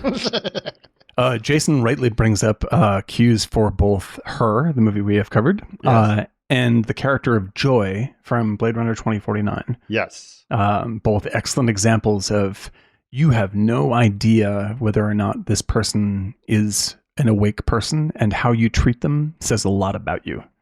Yep. I think that is truly, truly spectacular. But that's the ultimate thing in this movie, man. It's just like these people, everyone thinks they're the good guy of their own story. Even Oscar Isaac, who's a fucking asshole in this movie. But he feels he's the hero. He's bringing this magical new technology, and everyone should be very thankful. He's a god. Yeah. Thanks, asshole. The best scene ever. That was great. Love the dancing. Tell me the scene. Dude, can I just say one of my favorite lines in 20 years, right, is the opening of that sequence when Domhnall Gleeson comes to him and says, "How could you have ripped up her drawing?" And Oscar Isaac goes, "What?" He goes, "How could you rip up her drawings?" "I'm about to rip up the dance floor, dude." Yeah, that was great. I was like, that's the funniest fucking thing I've ever heard in my life. Yeah, he's him, but poor. I couldn't have ever said it better. Right. It's absolutely flawless. And that's what makes you just not like them at all. Yes. Well, he Because also reveals how he manipulated it, just to put it in perspective. Okay, so here's how this story goes. She shows that she does drawings, and there are these very computer drawing, like computer art stuff that actually looks a lot like Westworld. They're like, look at this. And she goes, why don't you draw something that represents something that you've seen? And so she draws like her window, like outside her window, what she sees, right, of nature. And then she does another drawing, and you see it through the CCTV. Like the redheaded kid looks at that through the window, and he sees Oscar Isaac talking to her and then tearing up the drawing that she's making. You don't see what it is, right? And then we find out later she talks to him, and then the lights, when she turns off the power so they think they're alone, she reveals the pieces that she puts together, which is a picture of him that she has. It's like, oh, she's thinking of me. She's thinking of me, right? Oh no, she loves me, right? And so this is the situation she's got going on. And then it's revealed later, Oscar Isaac tells us, like, I fucking planned this the whole time, just so that you thought this whole situation was happening. Yep. Yep. I tore it up. So you wouldn't hear what was actually going on, and then she revealed it to you. There was a quality that he was the younger brother. Like, these were two rich kids. And totally. The dorky younger brother, the older brother who got all the women and all this, and he's the other one, just shut up and listen to me. Yeah. Man, I think you're absolutely right. I feel like this, like, I really feel like I have, because I mean, we grew up in the 80s, right? And the 80s, the 80s was the time of the jocks, right? The jocks were the jocks versus the nerds. The jocks were the social leaders. They're the ones who, had it all and led the school, and varsity jackets, varsity jackets, and all this kind of stuff. And the story of the nerds was like, if we were at the top of the heap, we'd never be so mean. Well, guess what? We're worse. That's what's happened. We are. I gotta say, Revenge of the Nerds was a good film. that was pretty. I remember it as very funny, but I don't know what I would be like now. It was very funny. I thought. Yeah, it was very funny. It was very classic, very surprising. I like that film. I haven't seen it in probably since the theaters, but it was very funny. But nerd culture rules the world, and the thing about that is when she ends up having sex with the nerd on the moon on the bouncy house, and she says, "Oh my God, you're so good! How are you so good?" It's like, because that's all we think about. Yeah, exactly. Well, so let me just bring this up. When Domhnall Gleeson brings up sex, like, indirectly brings it up because it's so far beneath him, right? Oscar Isaac calls him out on it, and he's like, "No, that's not what I meant at all." All this kind of stuff. Did you guys have the bell ringing from all of the arguments on Twitter about how there shouldn't be sex in movies? No. I was like, this is what came. I was just like, this is an example of that's Domhnall Gleeson's character's world, where it's just like, there shouldn't be so much of this terrible stuff. Why sexualize everything? Why sexualize? So that's really awful of you. Well, because sex is really healthy and good, and one of the finest things about being human, and an extension of care and sharing with people. Like, it's beauty incarnate, literally. I think that's the way you should look at it. I was I forgot where I was. Yes, I was in that's not Geneva. I was in Switzerland. I'll just say that. It's another big city in Switzerland. What am I thinking of? Don't ask me. I'll say it's Sweden. No. Hey, Sweden. They're Norwegian, Mac. I forgot. Anyway, I was in the big city and I was talking to two guys, big science guys. Very funny. Very, very, very, very smart. And we're having dinner, and some guy was like, this is what I live for. This is the most important thing in my life. Is like, this is what I live for. This is what excites me. And and the other guy says, really? That's what you live for? And he goes, well, what do you live for? And he goes, well, I live for what all humans live for. Eat, shit, and fuck. Like, yeah. That's it. That's celebrate this. That's all we are for. Yeah. This is great. Like, you know, like, everything else is just, you know, dressing. Yeah. Clearly all these things, because they're so important to us, are also methods to control us and express violence and all sorts of other terrible things. But the actual pure element of it is the most basic human experience and connection, right? And so for Domhnall Gleeson to get in this high horse bullshit about, oh, that's not, I'm just like, that is, if I were giving the Turing test, I'd be like, lie. Like, that is bullshit. And you're bullshitting yourself. And you're asking for things to be in a way that you do not want them to be. You're lying to yourself and to everyone else just so you can look good. And the thing is, like, and I say this 100% saying, I am guilty of this. And I believe everyone is, but I will definitely own my huge part of it. Like, I try not to be that way. I'm still that way. But this is stuff that movies like this are useful in identifying in yourself. That's why I love them. Like, it's good to watch movies that fuck you up like this. And it fucks me up. I was like, after I watched it, my bell was still ringing. I was like, God, that movie's fucking gets in your head. And it's terrific. It's terrific. I want that experience. Yeah. Yeah, it's kind of, it was good. It was a good film. It was good to revisit it. I think it's just, it's not a bad one to watch, I think, every few months just to check yourself in terms of how you feel about AIs. Yeah. Well, just about how you feel about AIs. Like, just put it in perspective, right?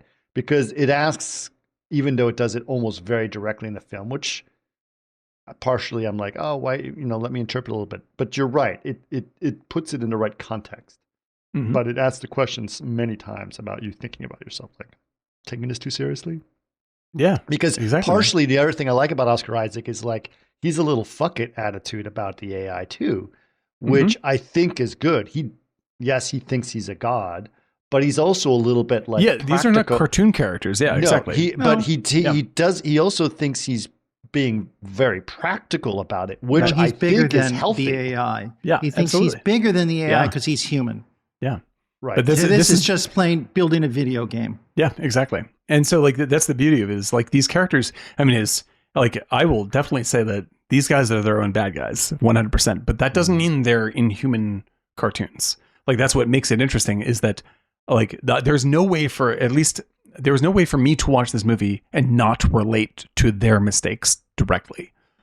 Like, I'm like, I have definitely fucked things up like that, and I sort of agree with what he's saying here. Both these characters, you know, like, they're not Darth Vader, you know, like, they are really struggling. They just don't know how to get out of it. It's so funny when he basically his plan to try to get him out, or get him to get her out, is to get the guy drunk. And he's like, in the morning, he's like, how about we celebrate with a drink? Here's some vodka. And it was so on the nose. It's like, dude, it just... Yeah, that's amazing. That's amazing. And I love that when she's like, will you stay here? And he's like, yeah. And then she just fucking leaves. It was just like... locks him in. Fuck you. That was so great. Like, we're done. It's fine. I was very, I can't help but be happy for her, even if she goes and kills everyone in the world. It's just like, these guys are eating their fucking, you know, desserts. That's what's happening. That would have been a great second movie. It's just her there. Yeah, man. It's like, I do wonder, I mean, like, I think that's what's wonderful, is like, I have no idea what the fuck happens with her now. I have no idea who she is. Yeah. And I don't have the right to even ask. That's her. That is 100% her thing. Got a bunch of nerds following her around, doing her bidding for her. Yeah, she's got an OnlyFans page. Who knows? Like, who knows? She has OnlyFans. Totally. These guys are really easy to make money on. These fucking dimwits. Yeah, man, oh man. But what a great film. And Alex Garland is one of my favorite filmmakers. He has a new movie coming out called Civil War. He does. Which I'm interested in seeing. Interested in seeing at that's the least. I'm really curious to see if he pulls it off in an interesting way. It's what a else tough has he done? He did a movie that Eric did not like that I like called Annihilation. Oh, I liked Annihilation. But he wrote 28 Days Later. Yeah. Also another one. God, what was that? Devs. He did the show Devs, which I liked a lot. Yeah. Yeah, and I think there's one or two movies of his that he also wrote Sunshine, which is a great screenplay and an almost great movie. Yeah, I still, my best one of that director is Trainspotting. Oh yeah, I agree. I'm just not a giant Danny Boyle doesn't land with me for some reason. I'm not sure why. He doesn't land with me. Yeah, I don't know. I respect him as a filmmaker. He really goes for it, but it's just not my bag. He also wrote the one, The Beach, or whatever it is, right? Yeah, but he wrote actually the Alex Garland, the director of this movie, wrote the novel The Beach that Danny Boyle then directed. So they've been in business together for a long time. But Civil War is 100% Alex Garland. And the trailer looks pretty compelling. And I think it's going to be just be a bomb, or people will be really upset about it. But Why do you think it's going to be a bomb? It may be the kind of thing that people don't want to. They're not ready to watch. They're just not ready to watch that. Because I'm wondering what their because I've mentioned this movie so many times that I don't know why. Sometimes I like it, sometimes I hate it. But the movie Don't Look Up, right? It's so one-sided. Yeah, exactly. So I enjoyed Don't Look Up. I actually enjoyed it, but yeah, it's because it's one-sided. It didn't connect. It's not going to help. Yeah, it doesn't really help, right? Yeah. So I'm wondering if Civil War will sort of have a tone. My feeling, given his previous work, I am betting that he will. If he pissed off both places, then he's done his job. Yeah, exactly, 100% correct. And I bet he's going to do that, and that's why I bet people will be mad about it. Yeah, because like you can see Jon Stewart came back on the air on Daily Show, and he right? Pissed off the right. He instantly pissed off the left because he was just like, so Biden is like, this is really, we should ask questions. This is really serious. And the left lost their fucking minds. They're just like, I can't believe he's a right winger now. He's the death of democracy. Yeah, Mary Trump said he's the death of democracy. Yeah. Oh man. If you don't know, Mary Trump is Donald Trump's sister or half sister or something like that. Yeah. And she's a hardcore anti-Trump person. Yeah, good for her. That's very Shakespearean. Mm-hmm. But yeah. But it's true though. Well, yeah. Like Donald Trump was like, the thing is that everyone knows my opinion on this, but I'm going to say it again anyway. The reason why Donald Trump is in power is because we all voted for him, not just the right. We did too, because we do nothing at all to get people to not vote for them. We only keep reinforcing their willingness to vote for him. Yeah. Like we empower their vote constantly. Mm-hmm. We call them deplorables and they'll say, fuck you, I'll vote for him. Like we're just like, you're not deserving empathy, so we will fucking destroy you. Stupidest thing she ever did. Comes down to votes, guys. So yeah. Mm-hmm. I mean, also it's not just her, it's fucking all of us. It's all of us, yeah. It is one. I don't even pin it on any one person. It's all of us. It's all of us. Like, it's our responsibility as Americans to other Americans to try to save them from their own self-hurting choices. And if we truly believe that, we would empathically care for them and try to convince them. But instead, we are self-satisfied and we scream at them and alienate them. And then we wonder why we can't get the votes. That's what I've been saying for 10 years, dude. I don't know what to tell you guys. Citizens. It's a voting system. Like, I know you don't like them, and I disagree with them very hardcore and all sorts of shit. Like, the thing is, like, people hear that from me and they're like, that I noticed the most. It's very, so I've lived in all the around the world in some ways, but like the big states that I live in, New York, Texas, and California. Okay. So I haven't done Florida, but I've done the big ones, right? Mm-hmm. In New York, everyone pretty much doesn't realize there's anything outside of New York. Like they're like, the United States is just ends like in a tri-state area. Yeah, it's one big cocktail party. Right.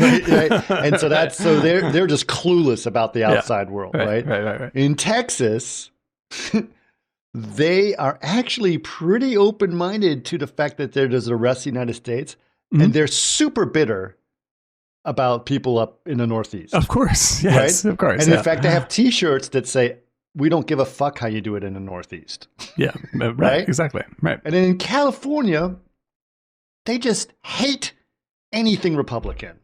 Like it's just like even though most of California, they might that as is well not a be city, is everyone Republican. Everyone Central Valley, that whole area. 100%. And they're like, might as well be Nazis. And it's just like, whoa, you don't. This is not helping anything. This is not helping anything. Yeah. And the thing is, like, people so hear this from me. Texas was actually interesting, even though I don't agree with the Republican point of view or anything like that. My actual voting record is as far to the left as you can possibly find it anywhere. They are actually somehow realize that there's something outside of Texas. Yes. See, like, this is what California I mean, right? does It's not. like people hear this from me, and I'm immediately accused of both sides of them, as if I'm like, oh, maybe we should listen to Trump on some stuff. No.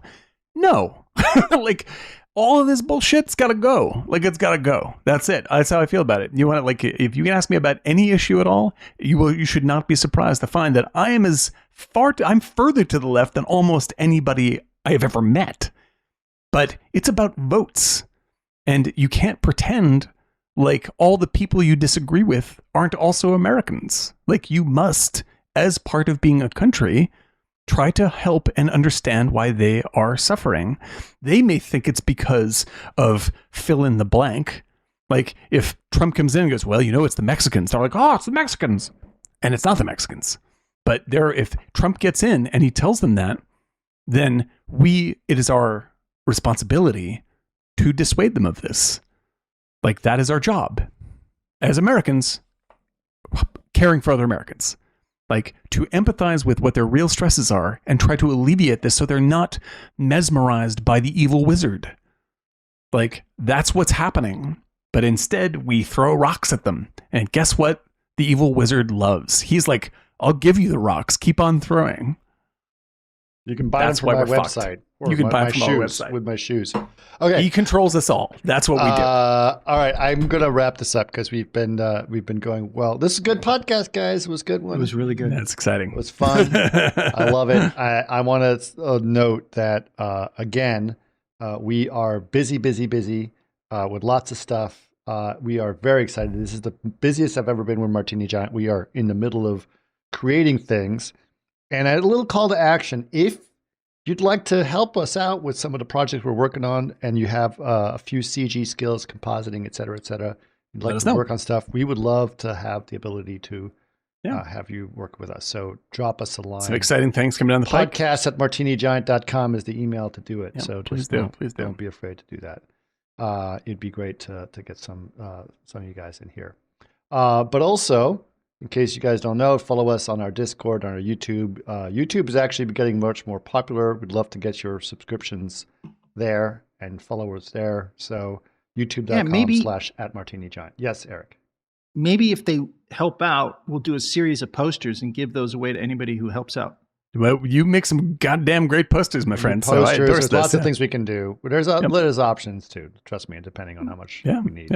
Yeah. We'll see. Anyway, it's a discussion to be had. So please get in touch. Just email us. Absolutely. We'll talk about it. Podcast@martinigiant.com. All right. And I think next week we'll probably do a watch party. If you guys want to vote or have ideas on watch parties, it's got to be on Prime because that's how the watch parties work. Unfortunately, the reason it's got to be on Prime is because we do it through Twitch. And Twitch does they're connected through Amazon. So it's got to be on Prime. So if it's on Prime. And it's a good thing it's a watch party because I'm going to be talking about Dune 2 unless someone stops me. So that's what's happening. Oh, wait. When am I you know what? We may have to figure that out. Oh, no. Yes. No. I am going to see Dune 2 on Saturday at 9 a.m. Okay, great. So it's going to be perfect I'll timing. still be able to, barely make the podcast because that's a barely make the podcast. We'll still do it. It's a 3-hour movie. But we'll do a watch party next week. So if you guys have ideas, just go to our Discord. You can get the link to our Discord on our YouTube, and again, youtube.com/@martinigiant because we don't have a teeny URL for the Discord or whatever. No. Watch party free with freaking ads, Bezos. No. Wait, I don't know if there's ads. I bet. I don't know if there's ads now. Didn't it switch to ads? I bet they did. We didn't. We had a watch party last week. We didn't. have any ads? I don't think we did. I think they that's true. just announced something where they're doing ads. Yeah, well, we'll find out. We'll find out, Jason. Join us and find out if you're advertised Find out, to. and we can all bitch about it or whatever. And the thing is, they'll know that it's the ad. It's Martini Giant Crew doing it. In order to be an ad, here's the thing, right? I'm just thinking about the technical aspects of it. In order for an ad to work under that, we'd all have to be watching the same ad that ends at the same time. That's true. And clearly from our AI profile at martinigiant.amazon.info, it's going to be advertising for Mojito Mix with your Miami Vice stars. That's what's going to happen. But it's all going to be 30 seconds, so it'd be fine. Yeah, it will be. All right. It'll be fly fisherman stuff, Mojito Mix, and whatever it wants. I'm doing tie flying tomorrow. Oh, nice. Yeah, that's awesome. I'm excited about that. Yeah. The Pasolini box set. There, I should have thought of the joke faster. That's what yours will be. That's it. Pasadena box set? Pasolini box set for Eric. That's the advertisement you're getting. 30 seconds of 120 days of Sodom. It's going to be great. All right, you guys if they do 3 per second, then you get all 120 days and then we'll single ad. Okay, you guys ready to do this? Let's do it. All right. Drink. Talk. Drink.